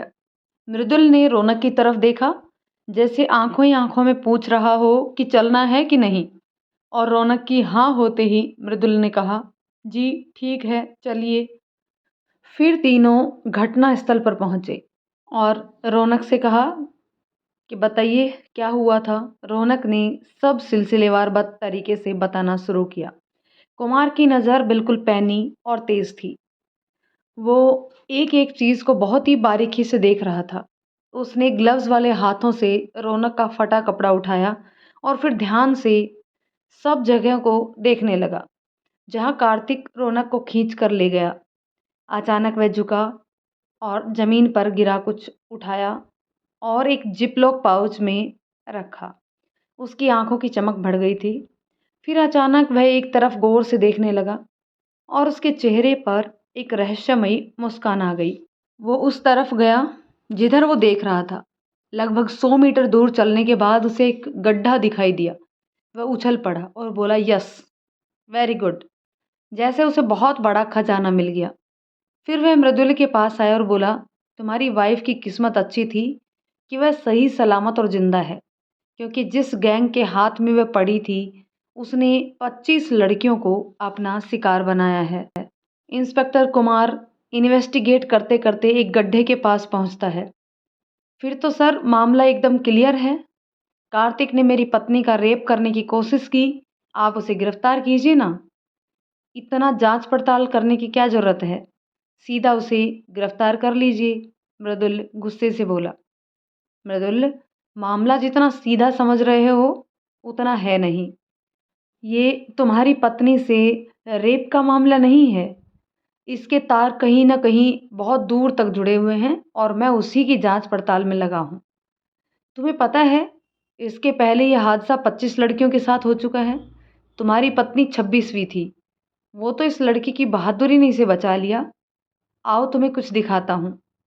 और फिर इंस्पेक्टर कुमार मृदुल को लेकर उस गड्ढे के पास पहुंचा। उस गड्ढे से बहुत ही अधिक भयानक दुर्गंध आ रही थी। मृदुल ने अपना नाक बंद कर लिया। तुम्हें पता है कि इस गड्ढे में क्या है? कुमार ने कहा। नहीं सर, मृदुल ने कहा, शायद इस गड्ढे में उन लड़कियों की लाशें हैं जिन्हें तुम्हारी पत्नी से पहले मार दिया गया था। मैंने अपनी टीम को बुला लिया है। वो अभी आते ही होंगे। मृदुल यह सुनकर सिहर गया कि उसकी पत्नी रौनक की हत्या होने वाली थी। वह आंखें फाड़कर इंस्पेक्टर कुमार को देख रहा था, जैसे कोई भूत देख लिया हो। और कुमार, उसके चेहरे पर एक रहस्यमयी मुस्कान थी। ये एक बहुत बड़ा गैंग है। इसका काम है लड़कियों का किडनैप करना और उसके अंगों को निकाल कर बेच देना। लेकिन तुम्हारी पत्नी भागने में सफल हो गई और शायद अब ये गैंग मेरे पकड़ से बहुत ज़्यादा दूर नहीं है। तभी कुमार की टीम वहाँ पहुँच गई। इंस्पेक्टर ने गड्ढे की तरफ इशारा किया और वहाँ पर खुदाई शुरू हुई। मृदुल ने देखा कि वहाँ से सड़ी गली लाशों का जखीरा निकलता गया। चारों तरफ लाशों की बदबू फैल गई। मृदुल को उबकाई आने लगी और वह भागकर सड़क के किनारे आ गया, जबकि कुमार सिर्फ नाक पर रुमाल रखकर खुदाई करवाता जा रहा था। देखते ही देखते वहां पर मानव कंकालों का ढेर लग गया।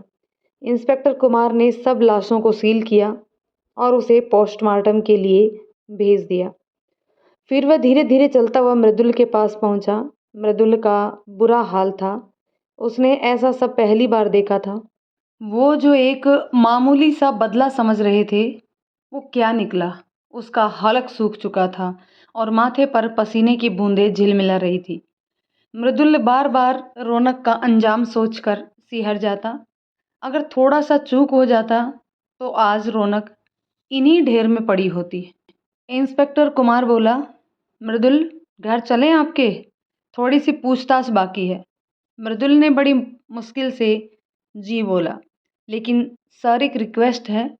मैं ड्राइव नहीं कर पाऊंगा क्योंकि मेरा मानसिक संतुलन अभी ठीक नहीं है। मृदुल ने कहा, कोई बात नहीं, मैं समझ सकता हूँ, मैं कर लेता हूँ। अरे पात्रा, तुम मेरी गाड़ी लेकर आओ, मैं थोड़ा काम से जा रहा हूँ। कुमार ने अपने एक सिपाही से कहा। Okay sir. फिर मिस्टर कुमार ने सीट संभाली, जबकि रौनक और मृदुल पीछे सीट पर बैठे थे और वे मृदुल के घर पहुंचे। रौनक और मृदुल दोनों का ही शौक से बुरा हाल था। किसी तरह दोनों ऊपर पहुंचे और सोफे पर धम से बैठ गए। कुमार पीछे पीछे आया और आराम से मृदुल के सामने बैठ गया। रौनक जी, आप एक बात बताइए, कार्तिक से आपकी शादी किसने तय की थी?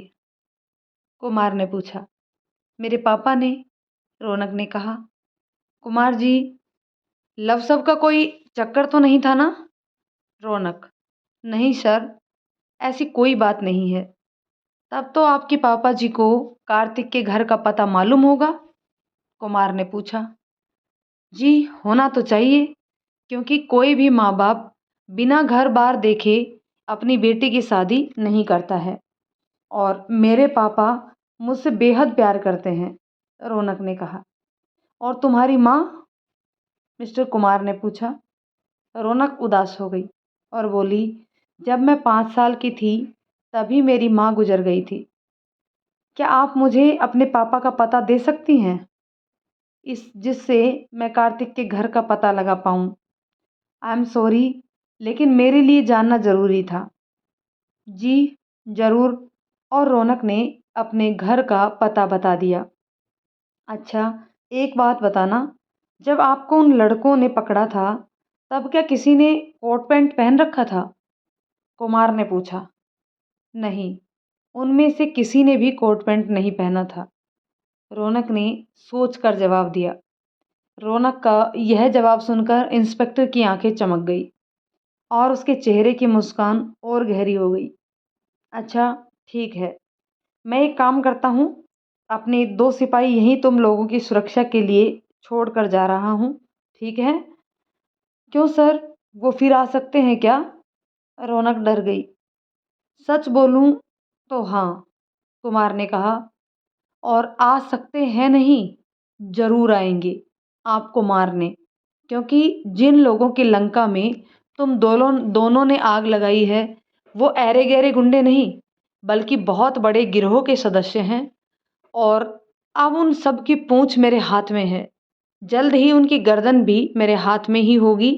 क्योंकि तुम मेरे बहुत ही इम्पोर्टेंट गवाह हो, इसलिए वो तुम्हें मारने की कोशिश ज़रूर करेंगे। लेकिन तुम चिंता मत करना, मेरे सिपाही 24 घंटे तुम्हारी सुरक्षा में रहेंगे और ये मेरा नंबर है, जब भी ज़रूरत पड़े मुझे फ़ोन कर देना।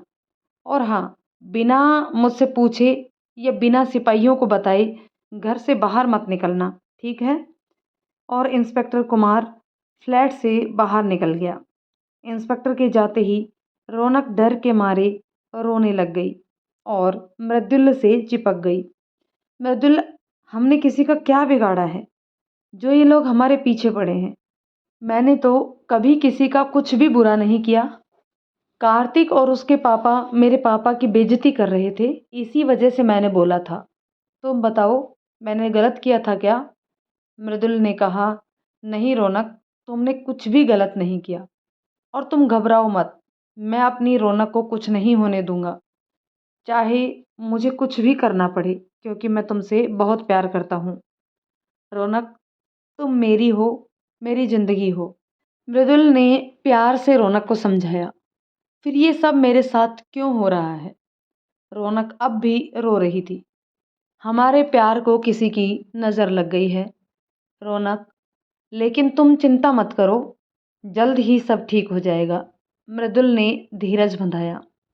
लगभग 1 घंटे बाद मृदुल के घर के बाहर 2 पुलिस वाले आकर खड़े हो गए। मृदुल के मम्मी पापा भी आ चुके थे। रौनक अपनी सास को अपने पास पाकर किसी बच्चे की तरह फूट फूट कर रोने लगी। रौनक की सास ने उसे समझाया, जब जाकर रौनक थोड़ी नॉर्मल हुई और उसे अब थोड़ी हिम्मत और राहत भी मिली। और मृदुल के पापा भी आ गए थे, तो मृदुल भी अब रौनक को छोड़कर कहीं भी जा सकता था। दूसरे दिन इंस्पेक्टर का फ़ोन आया कि जल्दी से जल्दी पुलिस स्टेशन पहुंचो। मृदुल पुलिस स्टेशन पहुंचा तो उसकी वह गाड़ी जो रौनक से उन लड़कों ने छीन ली थी, वह वहां पर ही खड़ी मिली। मृदुल ने गाड़ी देखी और सीधा इंस्पेक्टर कुमार से मिलने पहुंचा।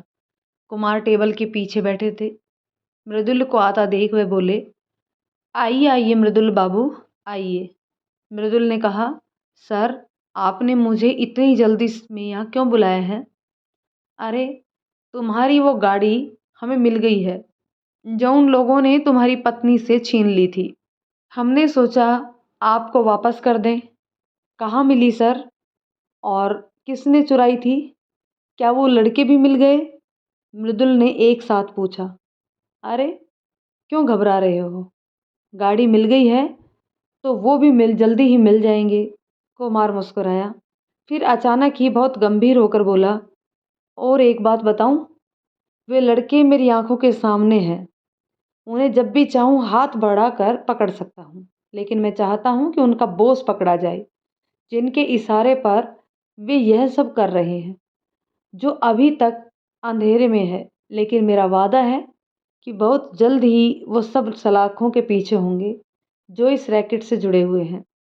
बाय द वे, यह रही तुम्हारी गाड़ी की चाबी, तुम यहाँ सिग्नेचर करके उसे ले जा सकते हो।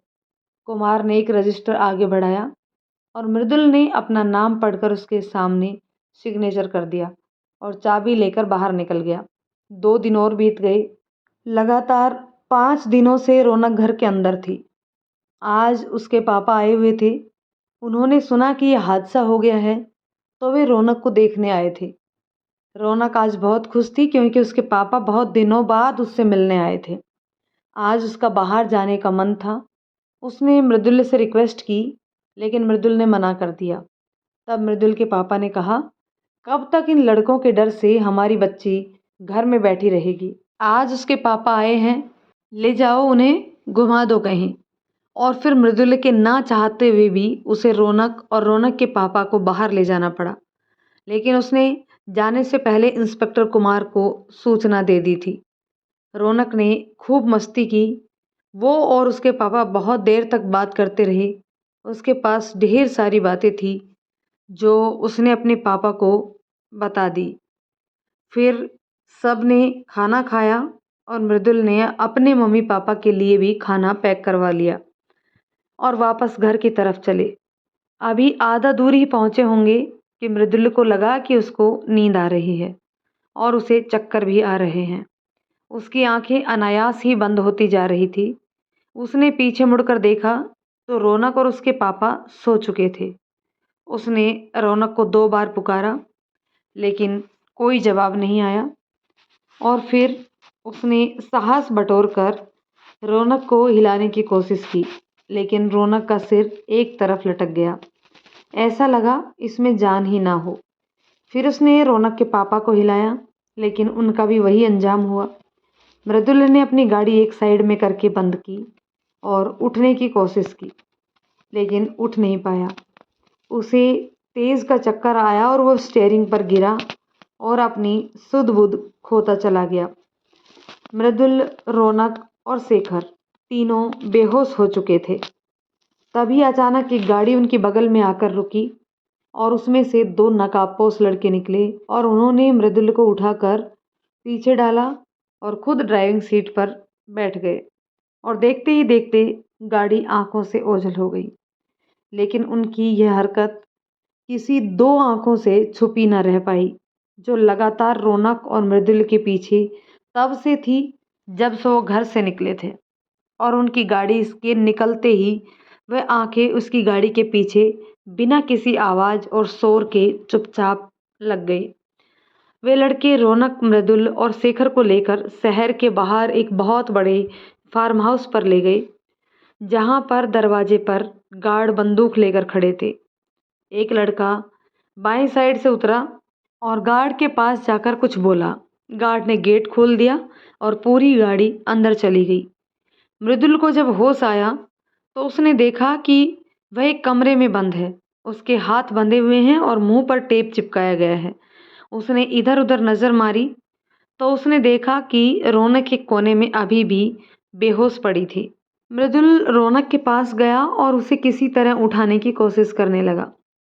तभी एक आदमी अंदर आया और बोला, तुझे होश आ गया? मृदुल ने गू गू करके उसे अपने मुंह से पट्टी खोलने के लिए कहा। उस आदमी ने मृदुल के मुंह की पट्टी खींच दी। मृदुल ने लंबी सांस ली और बोला, हम लोगों ने तुम्हारा क्या बिगाड़ा है?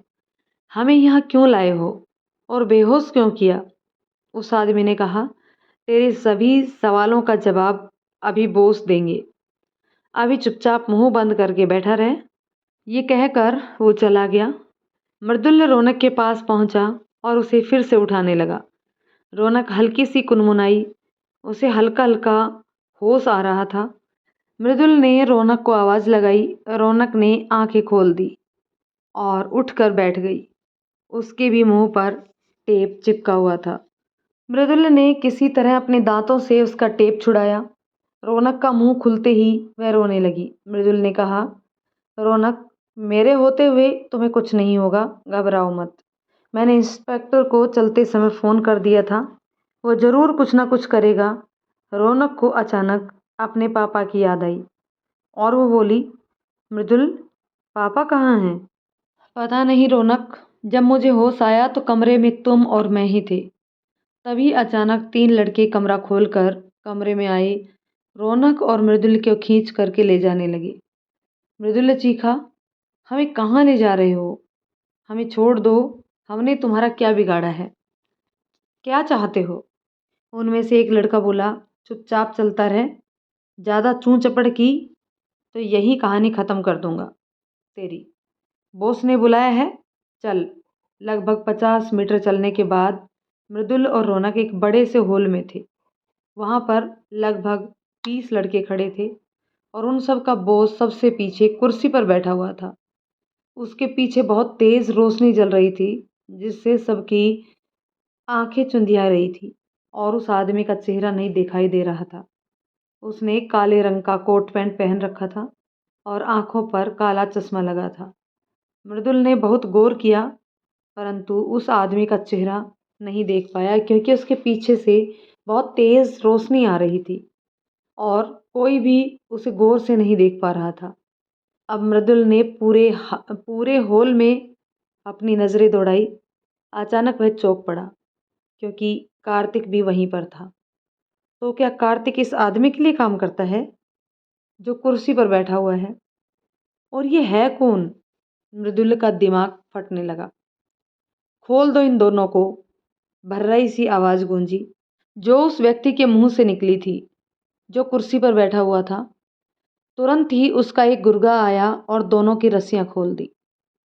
रौनक तो दौड़ के आकर मृदुल से चिपट गई। वह काफ़ी सहमी सी लग रही थी और बहुत ही घबराई हुई भी थी। खैर, घबराया तो मृदुल भी था, लेकिन उसने हिम्मत करके पूछा, कौन हो तुम और क्या चाहते हो? क्यों मेरी पत्नी के पीछे पड़े हो? हम कौन हैं ये छोड़ दे।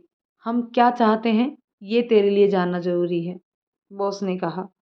उसकी आवाज़ बड़ी सर्द थी, ऐसी कि रौनक के पूरे बदन में झुरझुरी सी दौड़ गई। हम तेरी मौत चाहते हैं, इसलिए तुम दोनों को यहाँ लेकर आए हैं। लेकिन क्यों? हमने तुम्हारा क्या बिगाड़ा है? रौनक बोली। क्योंकि तुमने हमारे लड़के को देख लिया है और तुम हमारे खिलाफ सबसे बड़े गवाह हो, और मैं अपने धंधे में आने वाले किसी को भी जिंदा नहीं छोड़ता। बॉस घुर्राया। रौनक हाथ जोड़कर बोली, प्लीज़ हमें जाने दो। प्लीज़, हम किसी से कुछ नहीं कहेंगे, वादा करते हैं। डर से उसका चेहरा पीला पड़ गया था। हंसते हुए, हम इतने बेवकूफ़ नहीं हैं कि हाथ में आए गवाह को छोड़ दें। उसकी हंसी रौनक के तन बदन को सिहारने के लिए काफ़ी थी। ख़त्म कर दो इन दोनों को, अचानक बॉस ने चिल्लाकर हुक्म दिया। उसकी आंखों से जैसे अंगारा निकल रहा था। एक लड़का बड़ी सी चाकू लेकर लपका और मृदुल के पास पहुंचकर जैसे ही उसको चाकू मारने ही वाला था, तभी धाएं सनसनाती हुई गोली उसके हाथ में लगी और उसके हाथ से चाकू छूटकर गिर पड़ा। सब चौंक पड़े और सबकी नज़रें दरवाजे की तरफ उठी। वह इंस्पेक्टर कुमार हाथ में रिवॉल्वर लिए खड़ा था। उसके पीछे करीब 25 पुलिस वाले बंदूक ताने खड़े थे।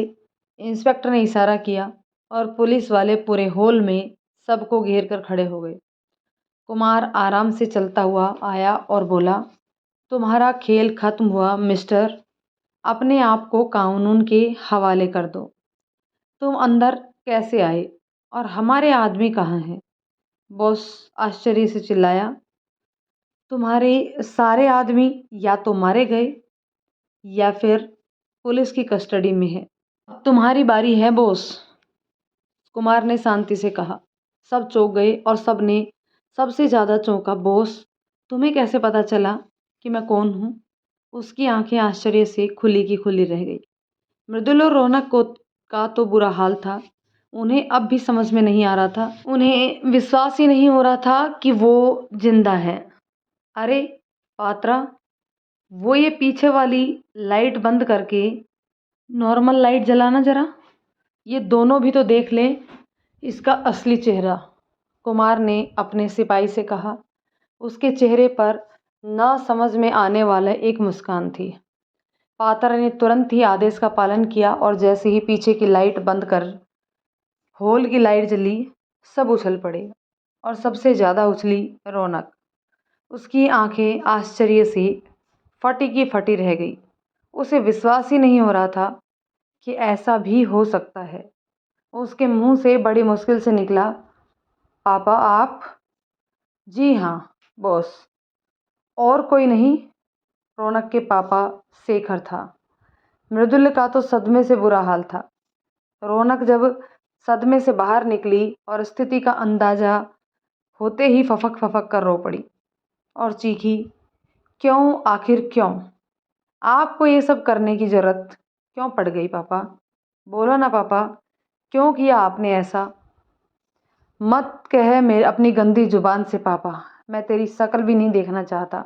मुझे सख्त नफरत है तुझसे और तेरी इस शक्ल से, शेखर ने गुस्से से चिल्लाया। उसकी आंखों में रौनक के लिए सारे जहां की नफरत भरी पड़ी थी। 20 साल तक मैंने तेरे मुंह से यह शब्द सुने हैं। मुझे नफरत हो गई है पापा शब्द से, और तेरे मुंह से तो यह सुनकर तो जैसे मेरे कानों में पिंगला शीशा डाल दिया हो। शेखर दांत पीसकर बोला, लेकिन क्यों? आप तो मुझे बेहद प्यार करते थे, फिर क्यों? क्यों आप मेरे लिए अपने दिल में ऐसी नफरत पाल के बैठे थे? बताइए। रौनक पागलों की तरह चीखे जा रही थी। उसको विश्वास ही नहीं हो रहा था कि उसके पापा ऐसा कर सकते हैं। रौनक का सदमे से बुरा हाल होता। वो कभी सपने में भी नहीं सोच सकती थी कि ऐसा भी कभी होगा और उसके पापा खुद ही उसकी जान लेने के लिए उसके पीछे पड़े होंगे, क्योंकि तेरी माँ ने मेरे साथ खेल खेला था। और हाँ, एक बात, ना मैं तेरा बाप हूँ और ना ही तू मेरी बेटी है, तू सिर्फ अपनी माँ की बेटी है। जानना चाहती है क्या हुआ था? तो सुन, तेरे पापा बहुत बड़े बिजनेसमैन थे। जब तू 6 महीने की थी तो उनकी फ्लाइट क्रैश में मृत्यु हो गई थी। मैं तेरे पापा की कंपनी में नौकरी करता था। मुझे पता था कि तेरे पापा के पास बहुत पैसा था और अब वो सारा पैसा तेरी माँ के नाम हो गया। मैंने तेरी माँ को किसी तरह अपने जाल में फंसा लिया और उससे शादी कर ली। दिल पर पत्थर रख कर तुझको अपना नाम देने के लिए तैयार हो गया। मैंने सोच रखा था कि मौका मिलते ही तुम दोनों को ख़त्म कर दूंगा और सारी दौलत का मालिक बन जाऊंगा। जब भी तुझे देखता तो मेरे सीने पे सांप लौट जाता। लेकिन पता नहीं कैसे 1 साल बाद तेरी माँ को मेरे इरादों की भनक लग गई कि मैंने उससे पैसों के लिए प्यार का झूठा दिखावा किया था और दिखावे की शादी की है। बस उसी दिन से वो सतर्क हो गई और उसने धीरे धीरे अपनी सारी प्रॉपर्टी तेरे नाम कर दी और ये शर्त लगा दी कि जब तक तेरी शादी होगी तब तक तू ये पैसा नहीं निकाल पाएगी। जब तेरी शादी होगी तब तू ये पैसा निकाल पाएगी, वो भी अपने पति की सहमति से। और फिर मेरे सारे खाते बंद करवा दिए। अब मैं एक एक पैसे का मोहताज हो गया और हर चीज़ के लिए तुम्हारी माँ के सामने हाथ फैलाने पड़ते थे। जिसके लिए मैंने इतना सब कुछ किया वही मेरे हाथ से निकल गया था। शेखर बोले जा रहा था और मृदुल और रौनक आंखें फाड़े उसे देखे जा रहे थे, जैसे वह कोई अजूबा हो। और इसी वजह से तुमने रौनक की मम्मी का खून कर दिया? अचानक से इंस्पेक्टर कुमार बोला। उसके चेहरे पर तो जैसे रहस्य ही रहस्य रहता था। शेखर चौंक पड़ा और साथ में चौंक पड़े मृदुल और रौनक। शेखर बोला, ये तुम ये तुम्हें कैसे पता चला? उसे आश्चर्य हो रहा था। कुमार मुस्कुराते हुए बोला, तुम्हें याद है मृदुल, जब मैं पहली बार तुम्हारे घर गया था तो तुमसे पानी मांगा था। दरअसल मैंने तुम्हारी शर्ट पर रौनक के बाल देखे थे, जो शायद टूट कर तुम्हारी शर्ट से चिपक गया होगा। तुम्हारे अंदर जाते ही वह बाल मैंने ले लिया और जब तुम्हें और रौनक को लेकर मैं घटना स्थल पर पहुंचा था, मैंने वहां से लाशें निकलवाई। पोस्टमार्टम में सभी लड़कियों की मौत 1 से 2 साल के भीतर ही हुई थी, लेकिन एक लाश जिसमें ऐसा भी थी जिसकी मौत लगभग 15 साल पहले हुई थी।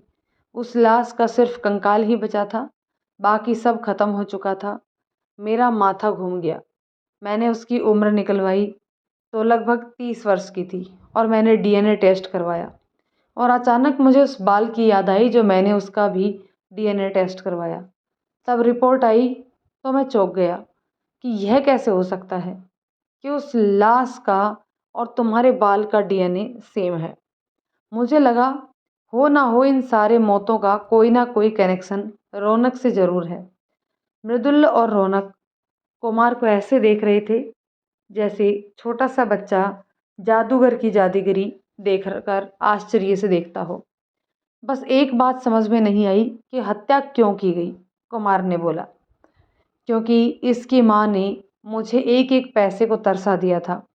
उस दिन मैं उससे पैसे ही मांग रहा था, लेकिन उसने कहा कि तुम्हारी अय्यासियों के लिए मैं पैसे नहीं दूंगी और हमारा इसी बात पर झगड़ा हो गया था। मैं उसे मारना नहीं चाहता था, लेकिन गुस्से में चाकू उसके पेट में घुस गया और वो वहीं पर मर गई। शेखर दांत पीसकर बोला, मैं बुरी तरह से डर गया और फिर मैंने रात के अंधेरे में उस सुनसान जगह पर ले जाकर उसकी लाश को उस गड्ढे में दफना दिया और फिर पोस्टमार्टम हाउस में मैं एक ऐसी लाश ले आया जिसका चेहरा एक्सीडेंट में बुरी तरह से बर्बाद हो चुका था और वो कद काठी में बिल्कुल तुम्हारी माँ जैसी थी। और चारों तरफ खबर फैला दी कि एक्सीडेंट में मेरी पत्नी मर गई। रौनक का सब्र जवाब दे गया। दुख और सदमे से वह चीख पड़ी, तुम इंसान नहीं हैवान हो। तुमने मेरी माँ को मार दिया, मुझसे मेरी माँ छीन ली। आज तक मैं तुझे अपने पापा जैसा प्यार करती रही। रौनक बुरी तरह टूट चुकी थी। वह पागलों की तरह चीखी जा रही थी। उसकी आंखों से गंगा जमुना फूट पड़ी। चुप, बिल्कुल चुप। नफरत थी मुझे तेरी माँ से। उसने मेरे इरादों को नाकामयाब कर दिया। कहने को तो मैं करोड़पति था, लेकिन तुम्हारी माँ ने मुझे भिखारी बना दिया था, जो अपने लिए एक पैसा भी नहीं खर्च कर सकता था। और तू करोड़पति थी। उसने ऐसा लीगल वसीयत तैयार करवाई जिसमें साफ साफ गेम खेला गया कि मुझे तुझको तब तक पालना पड़ता जब तक तेरी शादी ना हो जाती। अगर बीच में तुझे कुछ भी हो जाता तो सारा पैसा किसी ट्रस्ट में चला जाता, और मैं ना चाहते हुए तुझे पालने लगा। हर समय तू मेरी आंखों में कांटा बनकर चुभती रही, लेकिन मैं मजबूर था। तभी एक सिपाही कार्तिक के पापा को पकड़ कर ले आया। सर, इसे आप लाने के लिए बोले थे, मैं ले आया, सिपाही बोला। कार्तिक चौंक गया, और साथ में चौंक गए रौनक और मृदुल, और शेखर का हलक उसको देखकर ही सूख गया था। गुड, वेरी गुड, कुमार बोला। इसे पहचान रहे हो? कुमार ने रौनक और मृदुल से एक साथ पूछा। जी, कार्तिक का बाप है, मृदुल बोला। इंस्पेक्टर कुमार मुस्कुराया और बोले, पता है रौनक, ये कार्तिक का बाप नहीं है। इंस्पेक्टर कुमार के होठों पर गजब की स्माइल थी। क्या? ऐसा कैसे हो सकता है? तो रौनक चिहुक गई। मृदुल भी चौंक कर कुमार को देखने लगा। जी हाँ, ये है भंडारी, जो बहुत बड़ा शराब का सप्लायर है। इसे मैंने 2 दिन पहले ही गिरफ्तार किया था। तुम्हें पता है रौनक, जो तुम्हारी शादी कार्तिक के साथ हो रही थी, वो भी एक धोखा था। दरअसल भंडारी से शेखर ने 20 लाख रुपए लिए थे कार्तिक के साथ शादी के बदले।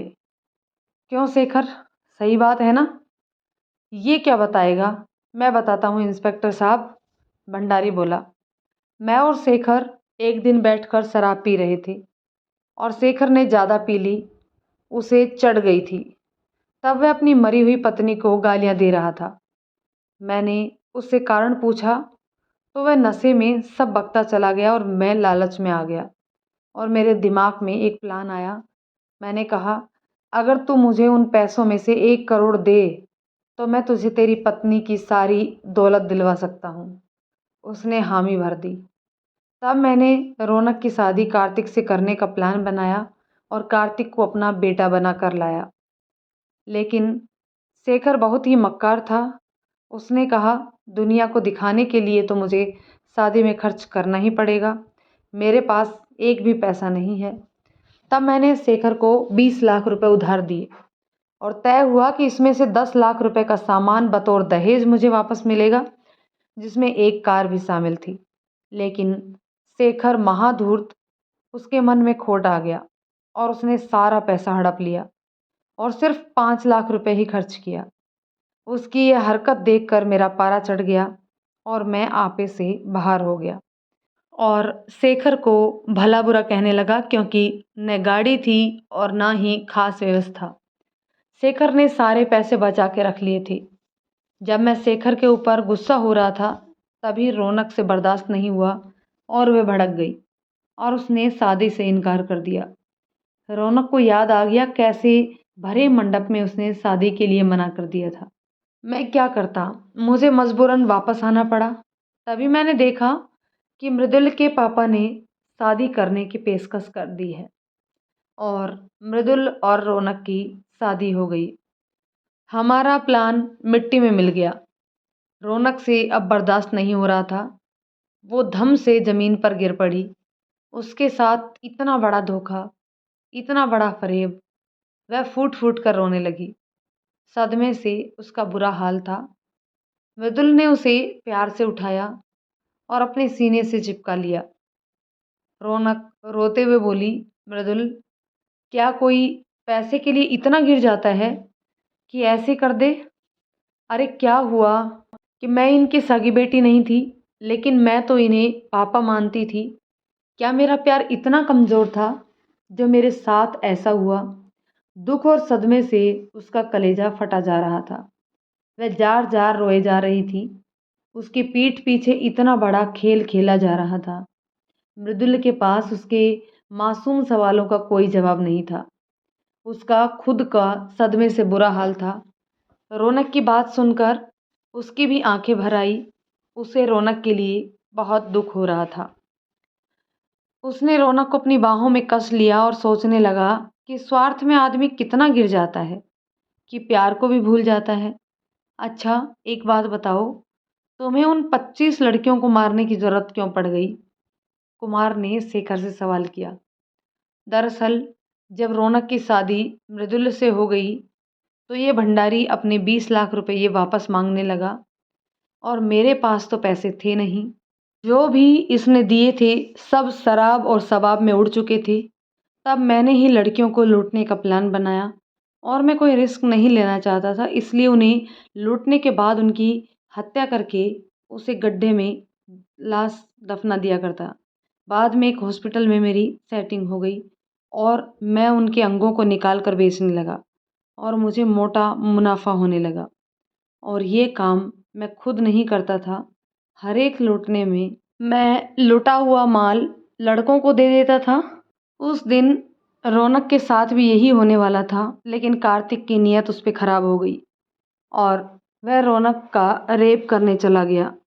जहाँ पर मौका पाकर रौनक भाग गई और फिर आज उसी की वजह से मैं पकड़ा गया। आपको कैसे शक हुआ कि रौनक का पापा यानी कि शेखर ही बॉस हैं? मृदुल ने इंस्पेक्टर से पूछा। जब रौनक ने अपने साथ हुई घटना बताई तो मुझे यकीन नहीं हुआ कि सिर्फ बदला लेने के लिए ही रौनक को पकड़ा गया था और उसकी बात सुनकर मेरा माथा घूम गया। मुझे विश्वास नहीं हो रहा था कि सिर्फ बदला लेने के लिए कोई ऐसा कर सकता है क्या। मैं उस जगह गया जहाँ पर यह घटना घटी थी और जब मैं जांच कर रहा था तभी मुझे ज़मीन पर एक कोट का बटन मिला। मैंने झुककर उसे उठाया, तभी मुझे पैरों के हल्के से निशान दिखाई पड़े जो घास की तरफ जाकर गुम हो गए थे। मैं उन्हें गौर से देखने लगा तो मुझे दिखा कि जिधर से लाश खींचकर गड्ढे में डाली जाती थी वहाँ की घास हल्के से दब गई थी और मुझे एक कौवा भी दिखा जो गड्ढे से मांस नोच कर ले जा रहा था। बस मैंने तुरंत ही गड्ढे में से लाश निकलवा दी। फिर जब मैं तुमसे पूछताछ करने तुम्हारे घर आया तो मैंने रौनक से पूछा कि किसी लड़के ने कोट पहना था। उसने मना कर दिया। मैं समझ गया कि कोई एक शख्स और है। जब शेखर से मिलने उसके घर गया तो अचानक मेरी नज़र उस कोट पर पड़ गई जिसका एक बटन मेरे पास था।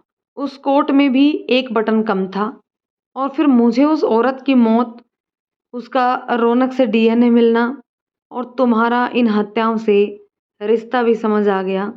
मुझे समझते देर नहीं लगी कि इन हत्याओं के पीछे कौन है। इसी वजह से तो मैंने तुम्हें सुरक्षा दी ताकि शेखर बौखला के कोई गलत कदम उठाए और मुझे उसका ठिकाना और उसे रंगों हाथों पकड़ने का मौका मिल जाए। तुम्हें मेरे इस ठिकाने की जानकारी कैसे हुई? शेखर ने कुमार से पूछा। शक तो तुम पर पूरा पूरा था, पर जब तुम अचानक मृदुल के घर धमक पड़े तो मेरा शक और भी गहरा गया। मैंने तुरंत मृदुल की मम्मी पापा को फ़ोन करके रौनक पर हुए हमले की सूचना दी और सारी स्थिति बताई कि तुम्हें कुछ भी हो सकता है, क्योंकि मुझे मृदुल और रौनक की चिंता थी। बस वो भागे और शाम तक यहाँ पहुँच चुके थे।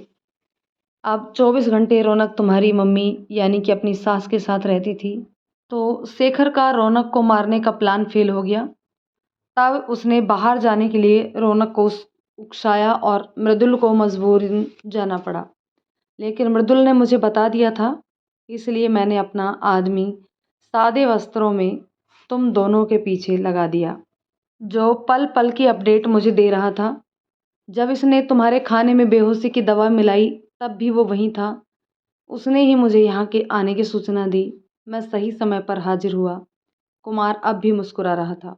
लेकिन ये भी तो बेहोश हुआ था, मृदुल ने कहा। ये बेहोश नहीं हुआ था, जिसने बेहोशी का नाटक किया हुआ था, जिससे तुम्हें शक ना हो।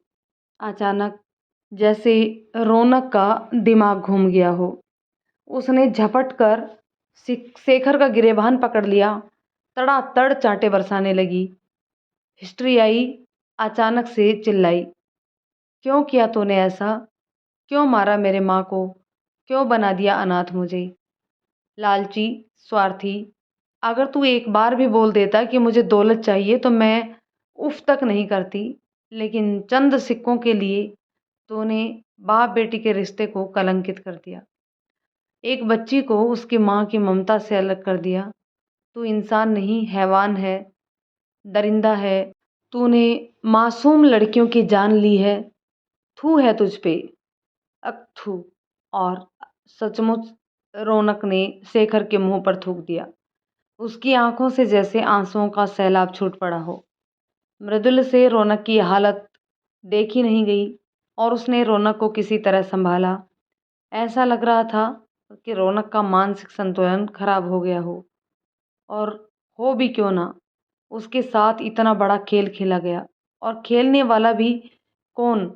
जिसे वो अपना पापा मानती थी और जिसकी उंगली पकड़कर वो अपने आप को सुरक्षित समझती थी। फिर कुमार ने सबको गिरफ्तार कर लिया और अपने साथ ले गया। दूसरे दिन रौनक को उसकी माँ की लाश सौंप दी गई। लाश क्या थी, केवल हड्डियों के कंकाल ही था, बाकी सब तो खत्म हो गया था। जिसका अंतिम संस्कार मृदुल ने विधि विधान से किया और रौनक का रो रो कर बुरा हाल हो गया। रौनक की सास और ससुर राजेश ने उसे समझाया, फिर उन्होंने धीरज बंधाया। मृदुल जानता था कि रौनक किस दौर से गुजरती है और उसे इस समय सबसे ज़्यादा ज़रूरत अगर किसी की है तो वो मृदुल की है। और मृदुल रौनक के साथ खड़ा रहा, अडिग, अचल, निरंतर। उसने रौनक को अपने सीने में भींच लिया और बोला, रौनक, तुम्हारे मम्मी पापा नहीं हैं तो क्या हुआ? मेरे मम्मी पापा आज से तुम्हारे मम्मी पापा हैं, और फिर मैं तो हूँ ना, तुम्हारा, सिर्फ तुम्हारा। तुम मेरी हो रौनक, सिर्फ मेरी, और मैं तुम्हें बेइंतहा मोहब्बत करता हूँ, जो किसी भी पैसे का मोहताज नहीं है। तुम मेरी ज़िंदगी हो। आज से सब भूल जाओ और मेरे साथ एक नई ज़िंदगी की शुरुआत करो, जहाँ सिर्फ मैं हूँ और तुम हो और हमारा प्यार हो, बस। और मैं तुमसे वादा करता हूँ कि तुम्हें इतना प्यार दूंगा कि तुम अपने सारे गम भूल जाओगी, और फिर तुम्हें भी तो पापा को पोता देना है और मुझे भी तो बाप बनना है। रौनक मृदुल से लिपट गई।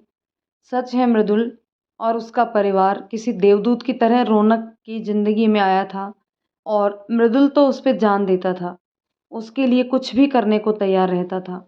वह बड़ी खुशकिस्मत थी कि उसे भी मृदुल जैसा जीवन साथी मिला था, जो सुख में दुख में हमेशा उसके साथ खड़ा मिलता था। रौनक सोचती रही कि जिसे अपना समझा वो पराया निकला, और जो पराए थे कैसे अपने हो गए। सच है, प्यार में स्वार्थ का कोई स्थान नहीं, और स्वार्थी इंसान कभी प्यार कर ही नहीं सकता। दोस्तों, कहानी यहीं पर ख़त्म करते हैं। कमेंट करके बताइएगा दोस्तों, कहानी आपको कैसी लगी। कहानी पसंद आई हो तो लाइक शेयर करें। चैनल पर नए हैं तो प्लीज़ चैनल को सब्सक्राइब ज़रूर कर लें। धन्यवाद दोस्तों।